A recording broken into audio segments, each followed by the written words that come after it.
Bonjour tout le monde et bienvenue sur Légende. Aujourd'hui notre invité c'est Carlos Ghosn, l'ancien patron de Nissan, puis de Nissan Renault Mitsubishi, qui s'est évadé il y a quelques temps dans une malle du Japon suite à des problèmes judiciaires lorsqu'il a été interpellé puis emprisonné pendant plus de 130 jours au Japon.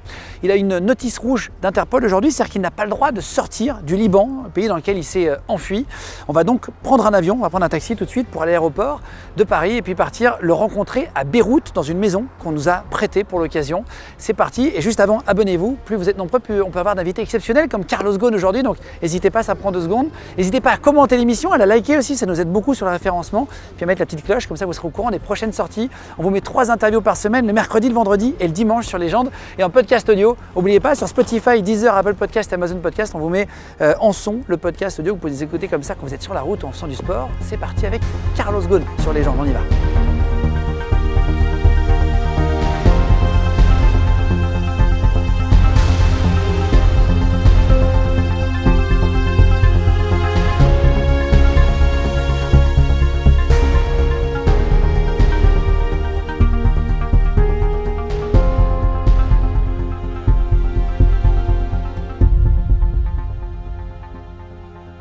Merci d'avoir accepté l'invitation. On est venu vous rencontrer à Beyrouth, ici au Liban. J'ai passé ma première nuit dans l'infâme prison japonaise de Kosugi. Ils vous font faire 130 jours de prison. On vous enlève tout. Vous dormez avec la lumière toute la nuit. Le surveillant vous dit comment vous devez vous tenir dans la cellule. Et tout se passe comme s'il voulait pousser au suicide. J'ai pas eu un jour où j'étais joyeux. J'étais dans le malheur le plus total. Carlos Ghosn.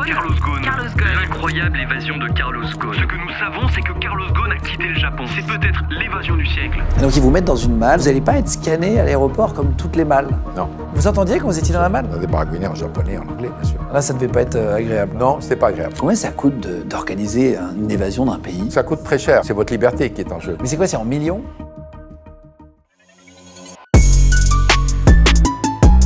Carlos Ghosn, bonjour. Bonjour. Merci d'avoir accepté l'invitation. On est venu vous rencontrer à Beyrouth, ici au Liban. Où vous habitez aujourd'hui? Oui. C'est ça, vous êtes là. Là, vous n'avez pas le droit de sortir de Beyrouth, du Liban aujourd'hui. Vous n'avez pas le droit de sortir? Il y a une notice rouge japonaise. C'est-à-dire le Japon, quand j'ai quitté le Japon et je suis arrivé à Beyrouth, ils ont émis ce qu'on appelle une notice rouge. Sur Interpol, c'est ça? Sur Interpol. Ils envoient ça à Interpol et Interpol applique. C'est-à-dire, la notice rouge vise à localiser, arrêter et extrader.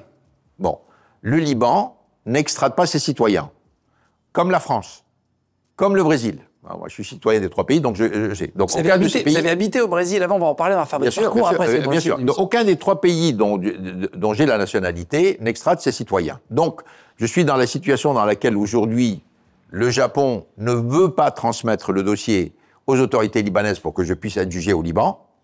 Et le Liban n'extrade pas ses citoyens. Donc, on est bloqué. Parce que vous êtes né, donc je vais reprendre votre parcours. Le principe, c'est vraiment de comprendre vos choix, votre vie, de la comprendre.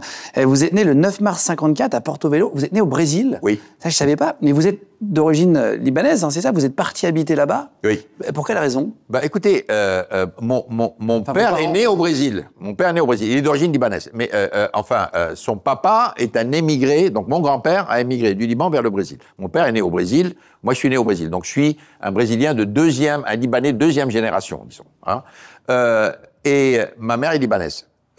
Donc, je suis né au Brésil. J'ai quitté le Brésil, j'avais l'âge de 5 ou 6 ans, pour des problèmes de santé. C'est-à-dire que la région dans laquelle j'habitais n'était pas une région propice à un développement normal. Le médecin avait conseillé à ma mère, il faut que j'aille dans un pays tempéré, dans lesquels je pouvais avoir une croissance normale.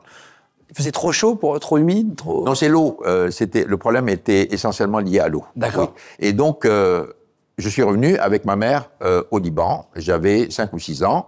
Et donc, j'ai vécu une grande partie de ma jeunesse à Beyrouth. Vous avez une sœur, c'est ça? 3 sœurs. 3 sœurs? Oui. Vous avez grandi avec elles? Oui. Et votre maman, vous étiez entourée de femmes? Exactement. Parce que ça a une influence après sur les décisions que vous avez prises?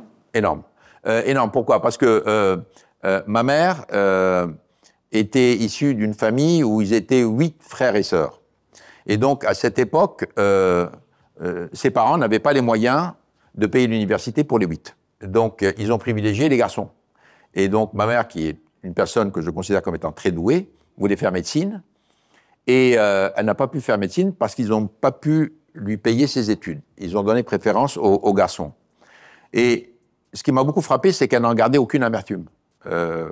Moi, j'étais amer pour elle, mais elle n'en avait aucune amertume. Donc, j'ai toujours eu en moi cette image de quelqu'un de doué qui, compte tenu de la façon dont la société fonctionnait à ce moment-là, n'a pas eu toutes les chances qu'elle aurait dû avoir. Et donc, je peux vous dire que j'ai éduqué, en fonction de ça, j'ai éduqué mes filles comme mon garçon, exactement la même chose, et la même exigence, la même force. Je les ai poussés à avoir leur propre carrière, être les plus autonomes possibles, marqués par l'exemple de ma mère qui a été dépendante, contrairement à son talent, à sa volonté, uniquement pour des raisons sociétales. Vous avez été sévère dans l'éducation. On reviendra après sur l'éducation des enfants, mais c'est intéressant de comprendre. J'étais extrêmement strict à l'école. Bon, j'étais très strict, c'est-à-dire quand ils arrivaient avec des notes un peu moyennes, je dis bon, c'est pas ton niveau, hein, donc il faudrait que tu te réveilles. Par contre, j'étais beaucoup plus coulant dans tous les autres domaines, mais j'étais très strict sur tout le côté développement intellectuel et puis tout ce qui concernait l'école. Ouais, le travail, etc., pour la réussite après, oui. Bien sûr, parce que je voulais qu'ils dépendent d'eux-mêmes. Là encore, là aussi, je leur expliquais toujours qu'il fallait qu'ils développent leur propre autonomie, sur tous les plans. Si vous avez été, après, vous avez fait des études chez les jésuites, chez les prêtres. Ça, c'était où? C'était au Liban ou c'était en France? Non, le secondaire, c'est au Collège Notre-Dame, qui est le principal collège des jésuites au Liban. J'ai fait toutes mes études. Très sévère, les jésuites? Sévère. C'est là où j'ai appris l'organisation, la discipline et la compétition. Hein, ils ont développé ces trois éléments. Donc, vous savez, on quittait la maison à 7h du matin, on revenait le soir à 8h du soir. Donc, on passait la journée là-bas. Voilà, on étudiait, on faisait tous les devoirs, tout était supervisé, on revenait à la maison, il n'y avait plus rien à faire. Donc, ça, c'était le système des jésuites à cette époque. Et puis, après le collège Notre-Dame, j'ai été à Stanislas Saint-Louis. Donc ça, c'est pour la prépa, en France. Et j'étais en France sous l'influence de ma mère, là encore. Ma mère était très francophone, nationalité française, etc. Et elle adorait la France. Et donc, moi, j'hésitais entre la France et les États-Unis. Elle m'a dit, non, tu dois aller en France. Il y a une très grande tradition d'empathie, de sympathie vis-à-vis de la France au Liban, et surtout dans les anciennes générations. Parce qu'au Liban, ça parle français, hein. Il y a 3 langues. Oui. C'est ça, hein, l'anglais, le français, l'arabe. Malheureusement, de moins en moins. Malheureusement, de moins en moins. Il y a de plus en plus d'anglais et de moins en moins de français. Ah oui, d'accord. Oui. Donc, vous parliez déjà français quand vous arrivez là-bas? Oui, bien sûr. C'était, moi, j'avais 3 langues quand je suis arrivé en France. J'avais donc le français, l'arabe et le portugais. L'anglais, c'est My Tailor is Rich. Hein. J'avais un anglais qui était élémentaire. J'ai appris sur le tas l'anglais. Hein. J'ai pas appris à Harvard je l'ai appris sur le tas. En parlant, et comment on apprend 3 langues d'ailleurs au Liban? Parce que je connaissais pas, je découvre. On est arrivé hier soir pour tout vous dire. On tourne à midi, mais écoutez, quand vous êtes gamin, vous apprenez tout très très vite. C'est à l'école, vous apprenez directement. À l'école avec vos copains, vous avez à la maison, ça parlait français parce que ma mère était très très francophone, comme je vous le dis, et puis le portugais parce que il y avait des liens avec le Brésil.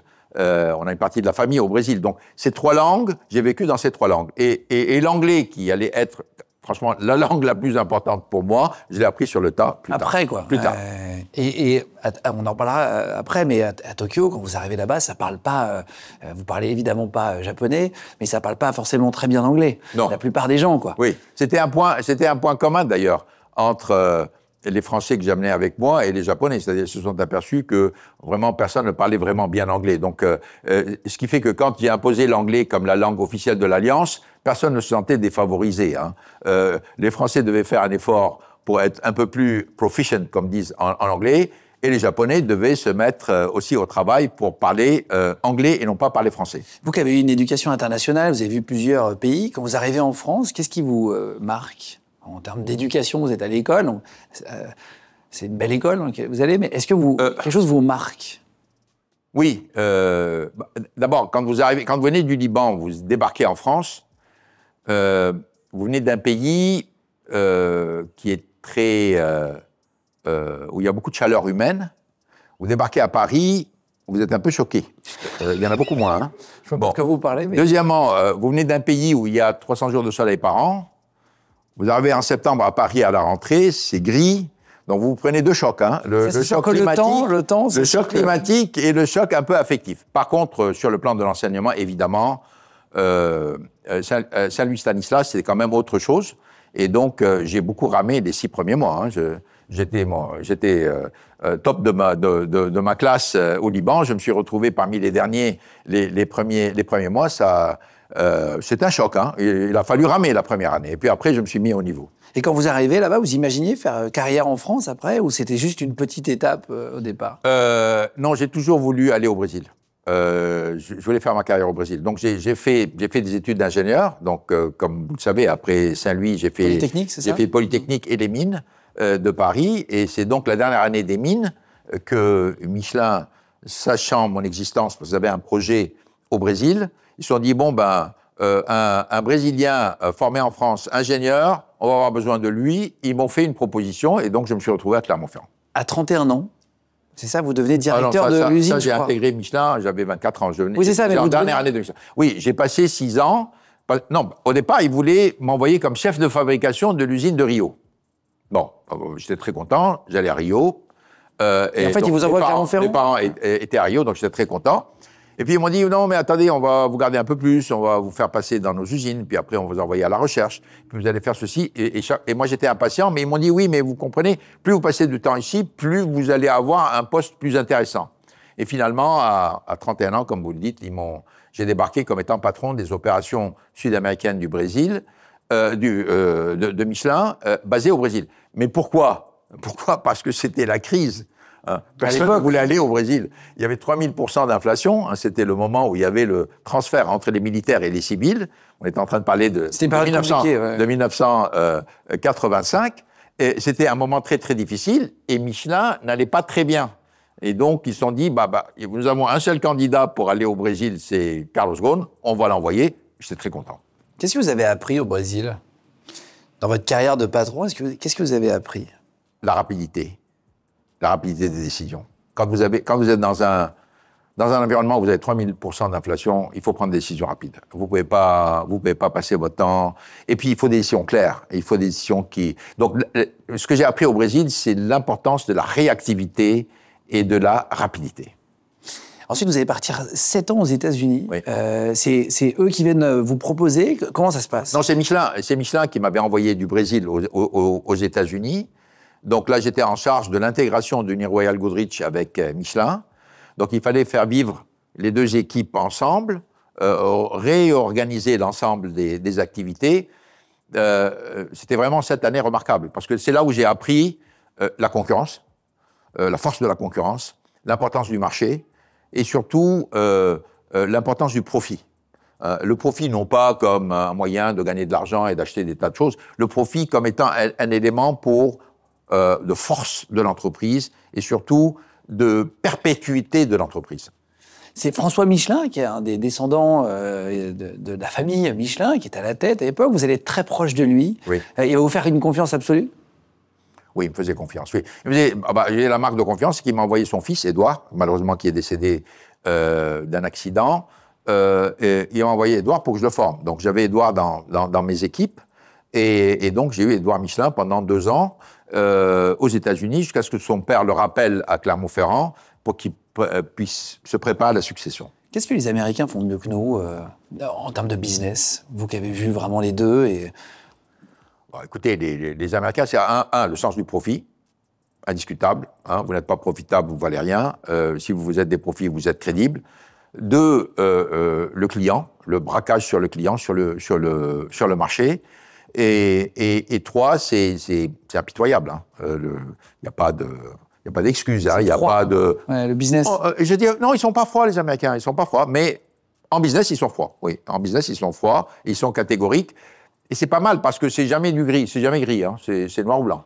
Ah, c'est vrai? Oui. Et vous avez intérêt toujours à être du côté du blanc, parce que quand vous êtes dans le noir, c'est pas très sympathique. Hein. Et donc, vous étiez donc proche, vous disiez, de François Michelin, ça se passait bien, et vous allez quitter, c'est en 1996, vous avez quitté Michelin pour Renault. Qu'est-ce qui se passe? Pourquoi vous avez eu envie de partir? Est-ce que vous avez fini un cycle? Est-ce que vous avez une super proposition? Comment ça se passe dans votre tête? Écoutez, en 1996, donc, Édouard Michelin avait été nommé gérant, il prenait de plus en plus de pouvoir. Et il y a deux choses qui se sont passées en même temps. D'un côté, plusieurs personnes qui sont très proches de moi m'ont dit « Tu dois faire très attention parce que tu es l'homme du père. Tu n'es pas l'homme d'Édouard. » Le fils, du coup. Fils. Ouais. Donc, il faut que tu fasses très attention. Hein. Donc, je dirais une sorte de conseil très général qui m'est resté effectivement en tête. Et puis après, il y a surtout un chasseur de tête qui avait été engagé par Louis Schweitzer. Louis Schweitzer cherchait un numéro 2 chez Renault. Qui était le patron de Renault à l'époque. Oui, le patron de Renault. Il cherchait un numéro 2 chez Renault parce que, manifestement, il pensait que l'équipe qu'il avait, il n'y avait personne qui puisse être susceptible de le remplacer un de ces jours. Donc, et puis, il voulait un industriel. Et donc, il a été voir des chasseurs de tête et ils lui ont dit, bon, ben, parmi les noms, il y a ce monsieur qui travaille chez Michelin. Donc j'étais... L'industrie automobile, hein, c'est quand même important. Moi, j'étais chez un fournisseur de l'industrie automobile, vous avez un grand constructeur, là, c'est toujours alléchant. Donc, d'un côté, le fait que j'étais pas l'homme d'Édouard, j'étais plutôt l'homme du père. Deuxièmement, la possibilité de passer chez un constructeur automobile. Et puis, la France, c'était familier quand même. J'ai fait toutes mes études en France, je travaillais pour une entreprise française, donc j'étais pas parti dans un univers tout à fait inconnu. Ouais, voilà. Et donc, la réunion que j'ai eue avec Schweitzer, qui a duré 1h30, je pensais que c'était un processus qui allait durer très longtemps. 3 semaines après, le chasseur de tête m'appelle, il me dit, il vous veut chez Renault. Vous aviez quel âge à l'époque, en 96? Ça arrivait... J'avais 42 ans. C'est quoi les qualités qu'il faut pour faire votre boulot, pour avoir votre carrière? Qu'est-ce qu'il faut comme qualité? Performance. Vous savez, attendez, c'est très simple. Hein. Moi, comment je suis passé du Brésil aux États-Unis, François Michelin a regardé ce que j'ai fait au Brésil, il a dit, ce gars-là est capable de faire tout ça. Hein, alors qu'on pensait qu'il n'en serait pas capable. J'étais aux États-Unis. Donc, j'ai fait la fusion entre les deux entreprises. Ça a bien marché. Donc, qui a vu ça? Les chasseurs de tête. Quand Louis Schweitzer, patron de Renault, cherchait un numéro 2, ils lui ont dit, tiens, on a quelqu'un qui obtient des résultats. Donc, je suis arrivé chez Renault. Et donc, quand je suis arrivé à Renault, on m'a collé un plan de restructuration que j'ai mis en place, le plan 20 milliards, si vous en rappelez. C'était en 1996-97, qui a bien marché. Donc, c'est parce que la boîte était en perte à l'époque, ça marchait? Non, elle n'était pas en perte, mais les résultats n'étaient pas très brillants. Donc, Louis Schweitzer voulait vraiment donner un coup et réveiller un peu Renault. Et il m'a demandé de faire un plan qui permettent à Renault de retrouver une rentabilité pour pouvoir prendre des initiatives sur le marché automobile. Et je l'ai fait. Et on a fait le plan 20 milliards de francs à cette époque, qui a marché. Et d'ailleurs, les conséquences du succès du plan 20 milliards, c'est qu'on a pu faire Nissan derrière. Ça veut dire quoi le plan 20 milliards? C'était 20 milliards d'économies. Il fallait faire 20 milliards, donc cost killer, il fallait couper les... Voilà, c'était mon secteur. Moi, je n'étais pas en charge du commerce, je n'étais pas en charge du produit, j'étais en charge de tout l'amont de l'entreprise, donc moi, je ne pouvais agir que sur cette partie-là. Et donc, j'ai enlevé plus de 20 milliards de francs de coûts dans le système Renault. Vous avez dit les qualités, bon, il y en a une en fait, performance. Qu'est-ce que vous ne pardonnez pas au travail? C'est un truc que vous ne pardonnez pas. Le mensonge. La politique. C'est-à-dire essayer de passer pour quelqu'un qu'on n'est pas, ou aller raconter quelque chose auquel on ne croit pas juste pour obtenir un bénéfice. Enfin, je dirais tout ce qui tourne autour du mensonge, de la politique, c'est franchement pas ma tasse de thé. De la mesquinerie, quoi. Pardon? Oui, c'est pas ma tasse de thé. Je pense que quand on est dans l'industrie, la seule chose qui marche, c'est la ligne droite, quoi. Hein. Il faut aller droit au but. De temps en temps, il y a des obstacles. Il faut savoir les manager, il faut savoir les contourner. Mais c'est un métier qui demande beaucoup d'intégrité, intégrité intellectuelle, intégrité personnelle. Et donc, j'ai essayé de m'entourer, je n'ai pas toujours réussi, de gens sur lesquels je pouvais confier en matière d'intégrité. Très difficile, puisque je n'y ai pas toujours réussi, on en parlera peut-être plus tard. C'est quand on doit baisser les coûts d'une boîte, il faut parfois fermer, mettre des gens sur le carreau, Oui. etc. Qu'est-ce qui est le plus dur en tant qu'humain, parce que derrière le patron, il y a un humain? Bien sûr, non, vous avez raison. On me pose la question. J'ai dit, dans tous les cas, quand vous savez qu'il y a des restructurations qui sont nécessaires, soit vous dites, j'accepte le job, et vous y allez, soit vous dites, je ne peux pas faire ça, c'est contre mes convictions, et il ne faut pas y aller. Ce que vous ne pouvez pas faire, c'est prendre le job et ne pas faire ce qui est nécessaire. C'est ce que j'appelle le manque d'intégrité, et c'est accepter les avantages d'un job sans en accepter les inconvénients. Quand j'ai fait la réduction des coûts, je n'ai pas fait la réduction des coûts pour le plaisir de réduire les coûts. J'ai fait la réduction. Qu'est-ce que c'est la réduction des coûts? La réduction des coûts, c'est que vous voyez que dans l'entreprise, il y a des endroits où vous avez des ressources qui sont dépensées, mais sans résultat tangible. Et que si vous enleviez ces ressources d'ici et que vous les mettiez autre part, les résultats sont plus importants. C'est une réorientation des ressources de l'entreprise. C'est ça la réduction des coûts. Et c'est pourquoi, en général, quand une entreprise est en difficulté, ça commence toujours par ce qu'on appelle la réduction des coûts, mais en fait, c'est une réorientation des ressources. Vous fermez des usines dont vous n'avez plus besoin, mais vous allez investir sur le développement de produits dont vous avez besoin, ou vous allez construire des usines dans des pays où vous avez besoin de faire, et vous avez la possibilité de faire une expansion. Dans une interview, vous disiez que vous aviez très peu de vie sociale, à un moment donné, que vous étiez très très concentré sur votre famille et le travail avec que ça. Oui, mais vous savez, je pense, c'est mon opinion, je ne dis pas que c'est la seule, vous ne pouvez pas tout mener de front entièrement. Vous ne pouvez pas avoir une vie sociale intense, une vie professionnelle intense, une vie familiale intense, une vie amicale intense. Vous ne pouvez pas. Il faut faire des choix. Il faut faire des choix. Non, mais surtout dans des métiers dans lesquels vous avez des crises tout le temps. Donc moi, j'ai fait mes choix. J'ai dit profession et famille. Famille, c'est femme et enfant. Point. Et puis sœurs, etc. Donc, ça me laissait très peu de temps pour la vie sociale. Ça me laissait très peu de temps pour les amis. Mais c'est un choix. Donc, chaque fois que j'étais devant une situation dans laquelle il y avait un conflit entre les différents impératifs, je pouvais choisir facilement parce que j'assumais mes choix. Alors, mes choix, ma famille en a profité, mon entreprise en a profité, mais effectivement, ça a eu des conséquences sur le plan social et sur le plan amical. Vous l'avez regretté, ça? Est-ce que... non? Non. Je suis très content du fait que mes enfants n'ont pas eu un CEO à la maison. Ils ont eu un papa à la maison. Je suis très content de ça. Je suis très content du fait que, sans l'intensité du travail que j'ai développé, je n'aurais pas pu mener à bien tout ce que j'ai fait du côté de Renault, du côté de Nissan, du côté de l'Alliance, du côté de Mitsubishi. Ça, je ne le regrette pas. Ce que je regrette, c'est que j'ai pas eu assez de temps, mais je le regrette comme ça. Hein, je l'assume pas. Pour mes amis, ou pour la vie, ou même pour la vie sociale. Vous dites dans une interview, j'ai noté, le bon management, c'est faire faire aux gens qui vous accompagnent des choses qu'ils n'ont pas envie de faire, mais qu'ils finissent par faire et dont ils sont fiers à la fin. Oui. Comment on fait ça?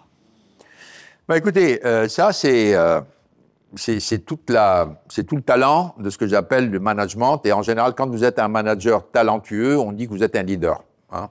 Un manager non talentueux, on dit il est manager, mais un manager talentueux, on dit que c'est un leader. Et le leadership, c'est fait de tas de choses qui sont en contradiction les unes avec les autres. Hein. Par exemple, quand je suis arrivé au Japon et j'avais accepté le job, donc je savais que ça allait être difficile, et qu'il fallait fermer des usines dans un pays pour qui la fermeture d'usine est un sacrilège. Vous ne pouvez pas licencier au Japon, vous ne pouvez pas fermer une usine.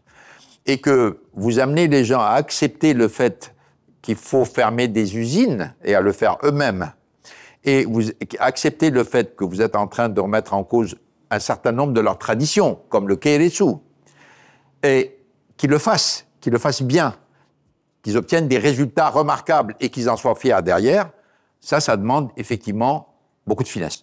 Est-ce qu'on est leader ou est-ce qu'on peut le devenir? Est-ce que ça se travaille? Non, on devient leader. On n'est pas leader. On ne naît pas leader. Alors, le leadership requiert un certain nombre de qualités de base, hein, mais ceux qui ont ces qualités de base ne vont pas devenir leader. Il faut des circonstances qui font que ces qualités se développent, qu'elles sont confrontées à la dure réalité, qu'elles deviennent des éléments qui montrent le leadership. Mais je suis persuadé que n'importe qui a ces qualités de base peut un jour devenir leader, à condition qu'il accepte les missions difficiles. Ça, c'est une condition aussi sine qua non du leadership, c'est qu'il faut accepter des missions difficiles et il faut accepter de temps en temps de tout perdre. Les missions difficiles, par définition, vous pouvez vous planter. Et si vous plantez, en général, retour à la case de départ, voire moins. Et donc, tous ces éléments-là sont importants pour le leadership. Mais on n'est pas né leader. On n'est pas leader. C'est intéressant. Vos anciens salariés disent que vous avez du charisme, une capacité à convaincre. Je me rappelle, j'avais noté un peu dans les articles de votre approche pragmatique ici, etc. Vous étiez très apprécié.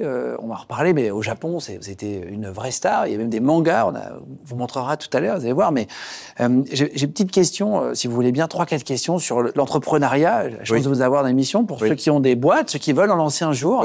Quel conseil vous pourriez donner à quelqu'un qui a une PME, qui se lance, qui a du mal à faire grandir sa boîte? Si vous aviez quelqu'un dans votre famille, que vous donniez un conseil. Écoutez, tout ça, ça se travaille. Ça se travaille. Je vais vous donner un exemple. Communication. Les gens me disent, tu communiques bien, très bien. Moi, je me rappelle les premiers speeches que j'ai faits quand je suis arrivé aux États-Unis vis-à-vis des Américains, ils bâillaient. C'était mortel. Bon, je me suis dit, quand même, je voyais bien que la salle n'était pas galvanisée. Bon, alors donc, j'ai demandé quand même au responsable de communication. Alors, ils m'ont dit, bon, tu devrais faire ceci, tu devrais faire cela. Donc, petit à petit, et à chaque fois que je communiquais, j'allais demander toujours un peu un feedback. Mais je suivais ce feedback et j'essayais de m'améliorer. Je parle de la communication, je peux parler d'autre chose. Parce que le charisme aussi, ça, quelque part, bon, vous avez peut-être quelque chose qui est en vous, mais en plus, vous le développez. Et le charisme, c'est montrer de l'empathie dans des situations qui sont des situations difficiles. Vous êtes charismatique parce que vous êtes intéressant, parce que les gens savent que vous êtes quelqu'un de différent, vous avez souffert, que vous avez travaillé, que vous avez pris des risques, que vous avez accompagné. Tout ça, ça fait partie du charisme. Mais ça, c'est pas quelque chose qui est né en vous. C'est quelque chose que vous allez développer au travers des crises, au travers des missions, et surtout, être à l'écoute. Moi, j'ai toujours dit qu'en fin de compte, le feedback positif ne m'intéresse pas. Le seul feedback qui m'intéresse, c'est le feedback négatif. Pourquoi? Parce que, alors, il y a du négatif pour du négatif, donc celui-là, il sert à rien. Mais par contre, le feedback négatif va vous permettre d'apprendre quelles sont les choses que vous pouvez améliorer de façon à faire mieux la prochaine fois. Si vous êtes mu de cette volonté d'améliorer votre prestation, eh bien, vous n'avez pas de limite. Alors, quelles sont les qualités indispensables si on veut entreprendre et qu'on veut monter une boîte?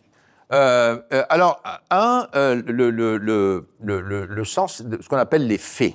Il ne faut pas se raconter d'histoire. Il faut, quelle que soit la difficulté des faits, il faut les accepter. Ça, c'est très, très important quand on monte une boîte. C'est accepter les faits, accepter la vérité, accepter la réalité telle qu'elle, non pas telle qu'on voudrait qu'elle soit. Ça, c'est une qualité primordiale. Être honnête avec soi-même, quand c'est pas bien, quand c'est bien, mais bien c'est sûr, bien. Mais bien sûr. Regardez les faits, regardez les chiffres, et puis dire, bon, non, on est mal engagé, il faut revoir.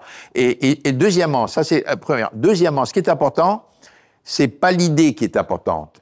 C'est pas qui a émis l'idée qui est importante. C'est la réalisation de cette idée qui est importante. Donc, il faut être très ouvert. C'est-à-dire, si je suis patron d'une entreprise et que j'ai autour de moi des personnes et que moi je dis quelque chose, mais quelqu'un donne une idée qui est meilleure que la mienne, il faut que je la prenne. Pourquoi? Parce que moi, je suis responsable de la réalisation de cette idée, pas de l'idée elle-même.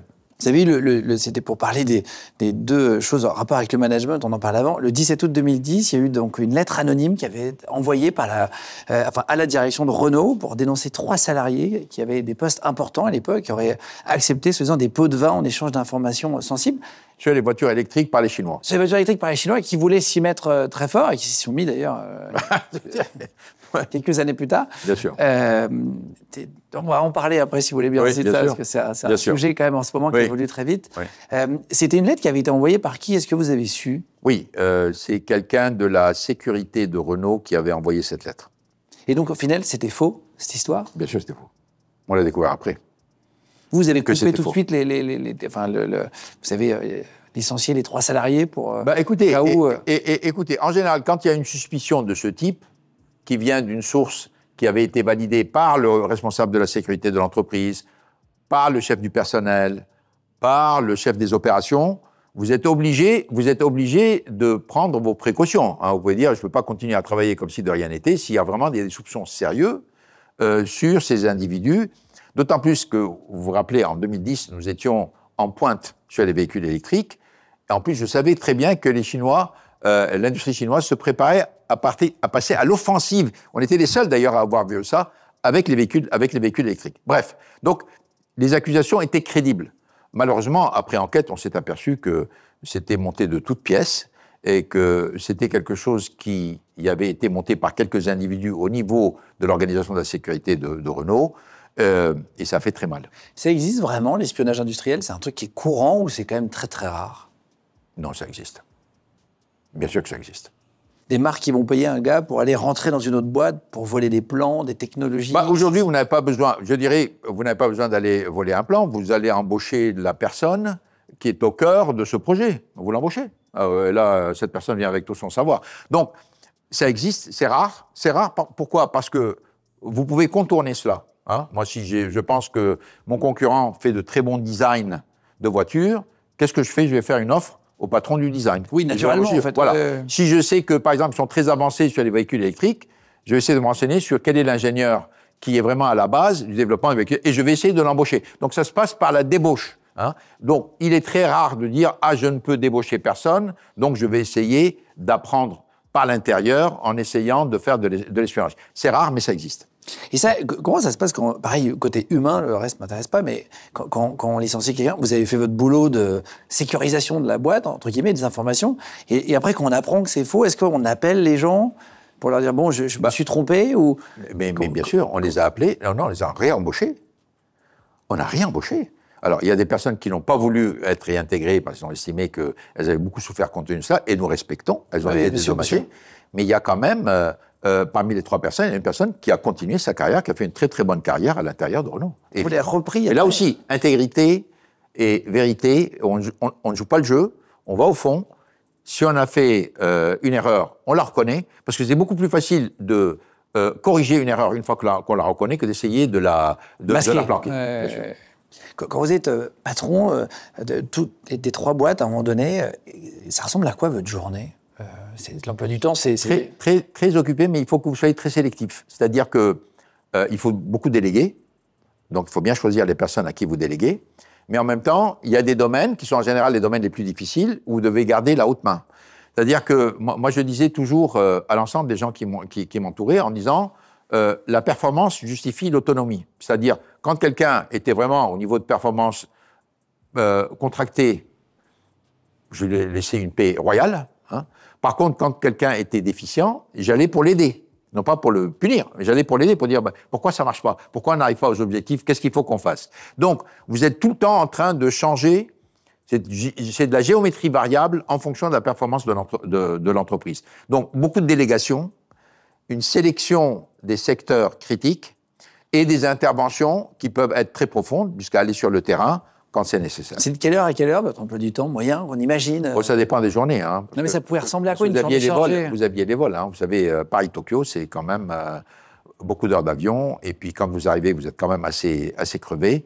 Donc il faut reprendre un petit peu de souffle. Non, c'est intense. Hein. Déjà, le patron d'une entreprise dans un pays, c'est intense. Alors vous imaginez patron d'une entreprise de continents différents et dans un secteur aussi compétitif que l'industrie automobile, c'est soigné. J'ai la chance d'avoir la santé que j'avais, donc je pouvais supporter tout cela. Mais je peux vous dire que quelqu'un qui avait une santé moyenne n'aurait pas pu faire mon boulot. Vous faisiez du sport ou pas? Vous faisiez attention, oui, un peu comme un sportif? Ah oui, bien sûr. Bien sûr. Ouais. Non, mais il faut que vous teniez. Donc pour tenir, il faut faire attention à ce que vous mangez, il faut faire attention à faire beaucoup de sport, il faut faire de la flexibilité. Ouais. Oui, parce que l'avion, ça érode. Hein.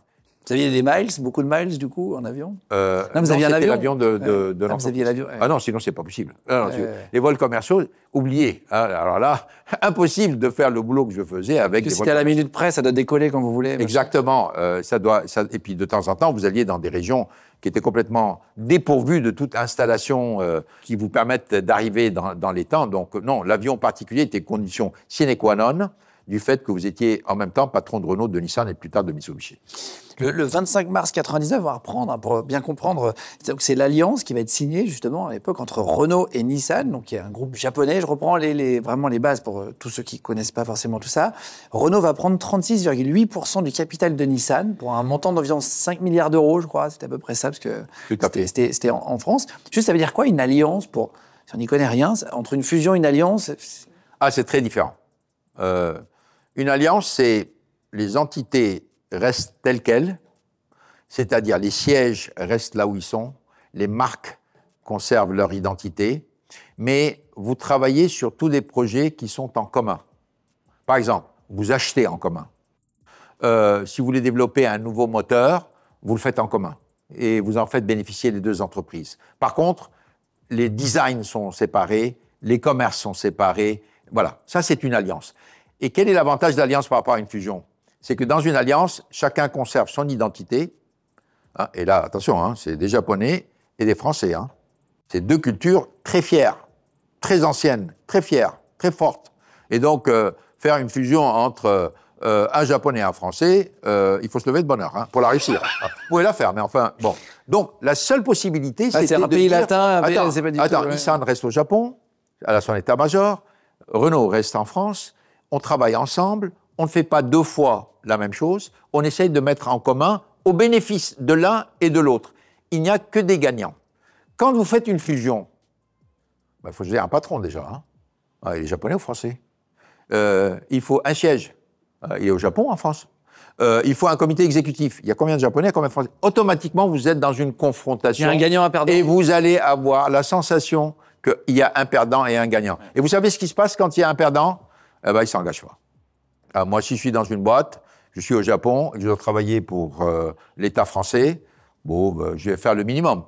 Ou si je suis français, je vais travailler pour une boîte japonaise, je vais faire le minimum. Par contre, si je travaille pour mon équipe, pour ma ville, pour mon usine, pour ma boîte, pour ma marque, je vais me défoncer. Oui. Quand vous arrivez à la tête de Nissan, donc c'est Louis Schweitzer qui est le PDG de Renault qui a vous proposé de prendre la tête de Nissan. C'est dans quel état, juste qu'on comprenne? Nissan faisait des pertes depuis à peu près 10 ans, avait une dette à cette époque de plus de 20 milliards de dollars. Des dettes de 20 milliards de dollars. 20 milliards de dollars en 99, si vous les traduisez en dollars d'aujourd'hui, vous multipliez par 3, quoi. Hein, ça devient à peu près 60 milliards de dollars. Vous actualisez le dollar. Très bien. Bon, et puis surtout, hein, parce que, vous savez, une entreprise, elle peut faire des pertes ad vitam aeternam et continuer à vivre. Vous ne mourrez pas parce que vous faites des pertes, vous mourrez par manque de cash. Donc il y a un moment, quand vous faites beaucoup de pertes, ceux qui vous prêtent de l'argent, puisque vous faites des pertes, vous ne dégagez pas de profit, ils disent « c'est fini ». Donc les banques japonaises avaient dit à Nissan « écoutez les amis, ça fait 10 ans que ça dure, nous on arrête. Ou vous trouvez quelqu'un pour vous aider, ou nous arrêtons, il n'y a plus de cash ». Et pas plus de cash, c'est-à-dire l'effondrement de l'entreprise. Il n'y a plus de cash, c'est qu'il n'y a plus de sang, c'est fini, vous êtes mort. Donc Nissan, à ce moment-là, s'est approché de Mercedes, de Daimler. Daimler n'a pas voulu poursuivre parce qu'ils étaient en train de faire la fusion avec Chrysler. Donc, ils se sont rabattus sur Renault. Non pas qu'ils avaient Renault comme idéal, ils ont dit, finalement, ce sont les seuls qui acceptent de faire cette alliance. C'est comme ça que c'est parti. Mais la situation de Nissan était catastrophique. Il y avait eu 3 plans de redressement entre 1990 et 1999 qui ont tous échoué. Et vous y allez quand même? Vous acceptez quand même? Ah oui. J'y vais quand même, d'abord parce que j'étais voulu par les Japonais, c'était une condition très importante. Hanawa, qui était le patron de Nissan à cette époque, quand on avait eu les premiers échanges, était venu voir Schweitzer pour lui dire « si on fait l'alliance, on veut Carlos Ghosn au Japon ». Nommément. Et Schweitzer était venu me dire « si tu pars pas au Japon, je peux pas faire l'alliance. Et je ferai pas l'alliance si tu vas pas au Japon ». Bon, donc moi, au contraire, j'étais emballé, mais il fallait quand même que je consulte mon épouse. C'était un grand changement, quand même, pour nous. On n'a jamais habité au Japon, on ne parlait pas du tout la langue, etc. Mais j'étais excité parce que c'est comme si tout mon passé m'avait préparé pour ça, quoi. Hein, arriver dans un pays inconnu, je ne connais pas la langue, ne venant pas de l'industrie automobile, étant vraiment quelqu'un d'extérieur, et avoir à transformer quelque chose au Japon. C'était un défi extraordinaire. D'autant plus extraordinaire que personne ne me donnait des chances de réussite. Vous vous rappelez la presse? Ah oui, non, ils ont dit, mais qu'est-ce qu'il vient faire? Il va se planter. Oui, la presse française avait dit, Killer, qu'est-ce qu'il va faire au Japon? Même au Japon, ils ont dit, un franco-libano-brésilien chez Renault qui vient ici, va nous apprendre à faire des voitures. Je me rappelle, en 99, les Japonais dominaient à peu près l'industrie automobile, par Toyota, par Honda, par Suzuki. Vous avez des tas de marques qui allaient très bien. Et moi, j'ai trouvé que c'était très excitant. Je me rappelle la conversation que j'avais avec Schweitzer. Quand je lui avais dit que j'étais partant, il m'a dit « Vous vous donnez combien de chances de réussite ?» J'ai dit « 50%. » Il m'a dit « Si je pensais que vous n'aviez que 50% de réussite, jamais je ne ferais le deal. Je ne jouerais pas l'avenir de Renault sur 50%. » Donc, il pensait, plus que vous, plus que moi, que j'allais réussir. Moi, avec 50%, j'étais partant. Des différences culturelles, elle est choquante quand vous arrivez là-bas. Pour ceux qui sont jamais allés au Japon, on se retrouve au Japon. Extraordinaire. Vous étiez dans un autre monde. Hein. Tout. Vous aimez ou c'est bizarre au début? Oh, au contraire, pour quelqu'un qui adore la diversité, n'oubliez pas, hein, je suis né au Brésil. Le Brésil, c'est un pays de la diversité. J'ai vécu au Liban. Le Liban est un pays de diversité. Hein, les communautés qu'il y a au Liban, donc moi, je suis un enfant de la diversité. Donc, arriver dans un nouveau monde totalement uniforme, hein, parce qu'au Japon, la diversité, il n'y a rien, tout ça, c'est extraordinaire. Surtout la capacité, la chance que vous aviez de vraiment faire la différence, alors que tout le monde pensait que vous alliez vous planter, c'était extraordinaire. Ça, c'est les meilleures situations dans lesquelles les gens pensent qu'on n'a aucune chance. Ça, c'est l'émission qu'il faut prendre. Ça, c'est l'émission qu'il faut prendre. Quand les gens pensent qu'on n'a aucune chance, il faut y aller. Ouais, il faut être sûr de soi, là. Hein. 50%. 50%. 50%, c'est faire. Hein. Je dis, bon, j'ai une chance sur deux, j'y vais quand même. Les Japonais au travail, quelle est l'énorme qualité des Japonais par rapport à ce que vous avez connu avant? Attendez, être patron au Japon, c'est le meilleur job au monde. Vous n'êtes absolument pas contesté. Ce qui est le danger, d'ailleurs, des entreprises japonaises. Vous êtes l'empereur. Vous dites un mot, ça se fait. On ne discute même pas. Ça vous change beaucoup de la France. Hein. C'est-à-dire, en France, vous dites un truc, les gens disent « Oui, mais il n'a pas signifié ceci, on va faire autre chose, c'est pas ce qu'il voulait dire, etc. » Donc, en France, vous passez votre temps à vous assurer que les gens vont faire ce que vous avez demandé qu'ils fassent. Au Japon, vous évitez de prononcer quoi que ce soit tant que vous n'êtes pas sûr que c'est ce que vous voulez faire, parce que les gens partent très, très vite. Donc, c'est vraiment deux cultures de management tout à fait différentes. Tout à fait différent. Est-ce qu'il y a un truc difficile quand on arrive au Japon? Il y a la culture, donc il y a des trucs qui sont plus faciles, d'autres plus durs. Qu'est-ce qui est dur pour un... La langue. La langue, c'est un outil de management extraordinaire. Extraordinaire. Mais la communication, la langue. Le fait d'arriver dans un pays où vous ne parlez pas la langue et que vous êtes obligé de passer par un traducteur. Tout le temps? Bah oui, tout le temps, c'est dur. Il vous suit tout le temps? Il y a toujours un monsieur qui vous suit? Ouais, bien sûr, j'avais une dame qui est une très bonne traductrice qui m'a suivi pendant des années. Parce que tout le monde ne parlait pas anglais. Et donc, quand je me déplaçais dans les usines, quand j'allais voir un certain nombre de fournisseurs, j'avais cette dame avec moi. Mais effectivement, quand vous avez un traducteur, vous êtes obligé de faire bref, de faire concis. Parce que sinon, ça dure très longtemps et vous n'avez pas beaucoup de temps. Ça, je pense que c'est le handicap majeur, c'est la langue. Vous allez relever Nissan dans 3 mois, sans parler la langue. Non, j'ai mis en place le plan. Nissan Revival, c'est ça, en 3 mois. C'est à ce moment-là. Oui, et pourquoi 3 mois? Et pourquoi 3 mois? Parce que c'est ce que les banques voulaient. Hein. Ils ont dit, attends, on ne va pas vous attendre 6 mois, les gars. Non, on vous donne 3 mois. Ouais. Au bout de 3 mois, on veut savoir ce que vous allez faire. Donc, moi, j'ai pris ce challenge. J'ai sorti le Nissan Revival Plan au bout de 3 mois. Franchement, ils m'auraient donné 6 mois, j'aurais pris 6 mois. Au bout de 3 mois, parce que j'étais obligé de le faire. La suite, vous la connaissez. Ça a été... Alors, non, mais dites... Oh, bah écoutez, quand j'ai annoncé le Nissan Revival Plan, c'était le choc. Parce que, je me rappelle, l'une des premières réunions que j'ai eues en arrivant dans mon job, à ce moment-là, j'étais Chief Operating Officer, c'est-à-dire directeur général. Les syndicats de Nissan avaient demandé à me voir. Ils étaient considérés comme étant les syndicats les plus turbulents de l'industrie automobile. Tout le monde m'avait averti en disant attention. Très bien. Et puis, ils ont commencé par me dire vous ne pouvez pas fermer d'usine, on ne peut pas démanteler le Keiretsu, on veut que la règle... Qu'est-ce que c'est le Keiretsu? Le Keiretsu, c'est un système dans lequel vous avez des entreprises amies à qui vous donnez tous les marchés. Voilà, tous les marchés, indépendamment de leur performance. Vous ne remettez pas en cause la règle de la seniority, c'est-à-dire que si vous avez un individu qui est plus âgé que l'autre, il prend le job. Ça n'a rien à voir avec la compétence. Bon. Alors, ils m'ont baratiné comme ça pendant un certain temps. Et puis, à la fin, j'ai dit, vous avez terminé? Ils m'ont dit, oui. Bah, j'avais quelques semaines au Japon. J'ai dit, écoutez, messieurs, moi, je suis venu pour redresser Nissan. Bon. On est bien d'accord. Pas pour autre chose. Très bien. Donc, je vais faire tout ce qui est nécessaire pour redresser Nissan. Rien de plus. Je ne vais toucher à aucune tradition. Je ne vais toucher à rien qui n'ait une influence sur la performance directe, mesurable, sur la performance de Nissan. Donc, je vais fermer des usines s'il y a besoin de fermer des usines, je vais démanteler le Keiretsu s'il y a besoin de démanteler le Keiretsu, et je vais remettre en cause la seniority s'il y a besoin de le faire. Par contre, je m'engage à redresser l'entreprise. Donc la seule chose que je vous demande, c'est donnez-moi 1 an de crédit, 1 an, pas plus que ça. Et après, faites ce que vous voulez si je ne remplis pas la tâche. Ouais, bon. Vous leur dites, dans 1 an, si je n'ai pas réussi... Oui, non, mais même quand j'ai annoncé le Nissan Revival Plan, j'ai dit officiellement que si l'entreprise n'était pas profitable au bout d'1 an, je partais, et avec moi tous les membres du comité exécutif. J'ai dit aussi que si la dette n'était pas divisée par 2 au bout de 3 ans, je partais et les membres du comité exécutif. Donc, j'ai pris des engagements. J'ai pas pris des engagements dans un petit salon concret, 3-4 personnes. Non, j'étais à la télévision. Hein. J'étais à la télé, c'était diffusé au niveau du public. Puis ça m'a sauvé. Non, mais bien sûr, ça m'a sauvé. Parce que les Japonais, bien sûr, n'ont pas du tout aimé le fait que je remette en cause tout un tas de choses qui sont considérées sacrées par eux.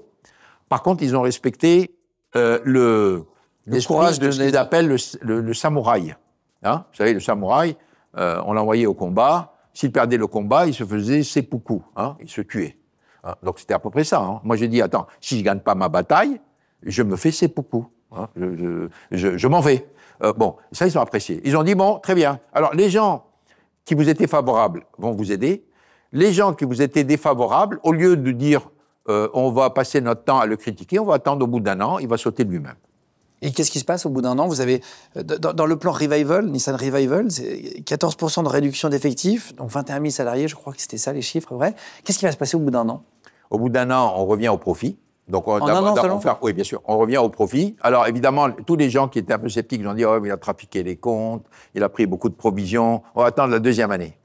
Bon, la 2e année, les profits se sont encore envolés. La 3e année, comme vous le savez, tous les objectifs étaient remplis. Et à partir de ce moment-là, je n'étais plus le gars bizarre qui franco-libano-brésilien venant d'une entreprise inconnue Renault. J'étais devenu un peu le symbole de la renaissance de l'industrie japonaise, parce qu'on n'était pas la seule entreprise en difficulté. Il y avait beaucoup d'entreprises qui étaient en difficulté, qui ont commencé à faire des benchmarks chez nous, à venir voir qu'est-ce que vous avez fait. Prendre l'exemple. Et vous faites combien de bénéfices en 1 an ou 2 qu'on imagine? Écoutez, c'est très simple. Hein. Je pense que le chiffre d'affaires à cette époque était de l'ordre de 80 milliards de dollars. Au bout de 3 ans, on avait fait quelque chose comme 3 milliards de dollars de profit. Hein. Alors que c'est des chiffres inconnus depuis 10 ans. Hein. Depuis 10 ans. Mais surtout, ce qui est important, c'est que la dette a fondu.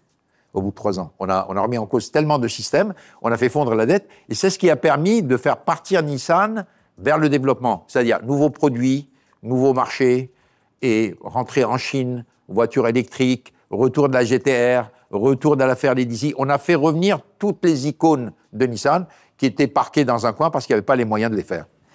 Vous qui avez travaillé dans tous ces pays-là, qu'est-ce qui est bien dans le travail en France? Qu'est-ce qu'on fait de bien dans la manière de gérer les boîtes? Il y a beaucoup de sophistication en France sur le côté stratégique. Hein. Ça, c'est d'un côté. Et puis, il y a aussi beaucoup de talent artisanal. Hein. Il y a beaucoup de talent. La France a d'excellents ingénieurs aussi. Hein. On a donc, il y a quand même beaucoup d'atouts en France. Hein. Il y a beaucoup de cerveau.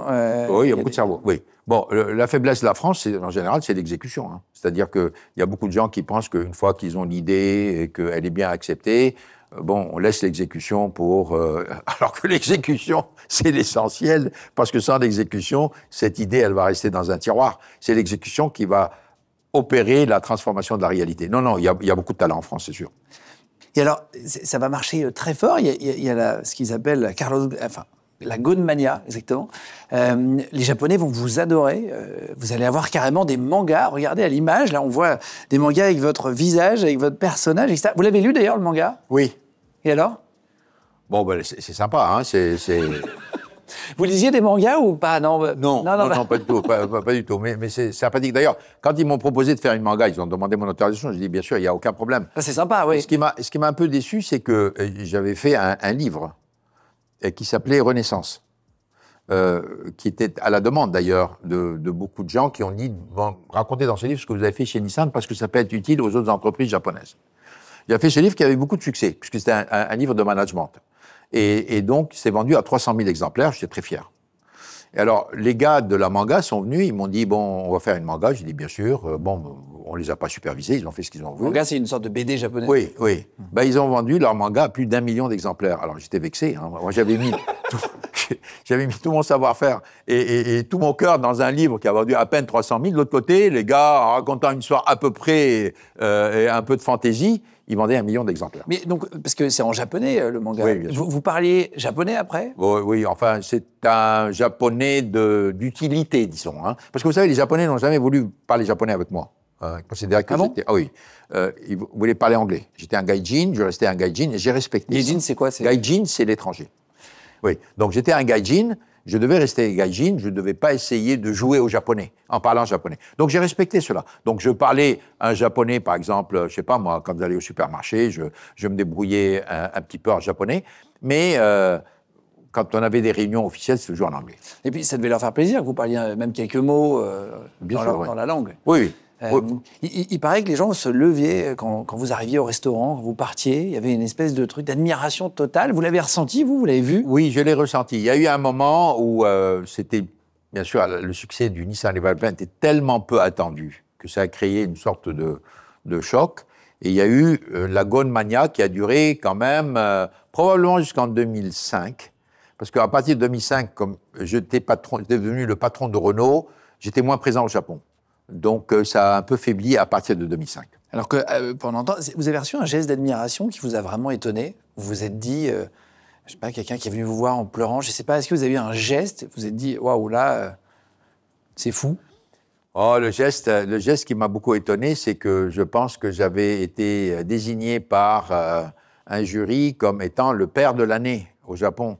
C'était en 2002, hein, chose qui a été contestée par mes enfants, évidemment. Ils ont dit, qui est dans le jury. Mais bon, vous voyez des petits gestes chaleureux pour montrer qu'ils apprécient la personne, ce que j'avais fait. Non, ce que j'avais fait pour leur pays, quoi. Parce que Nissan, quand même, c'était un grand nom. Et surtout, l'image du Japon était en train de changer, puisque la couverture médiatique mondiale était intense. Donc, et vous savez, à ce moment-là, c'était Koizumi qui était le Premier ministre du Japon, et c'était le Japon libéral, c'était le Japon qui voulait s'ouvrir au monde, c'est le Japon, c'était le soft Japan qui était en train de se développer, c'était une période bénie. Est-ce qu'à un moment donné, on peut prendre la grosse tête naturellement? On a reçu parfois des artistes qui ont fait des très gros succès au cinéma, qui nous disent parfois je me sentais plus, pendant 2-3 ans, j'ai eu une période. Est-ce que vous l'avez eu, cette période, avec autant de succès?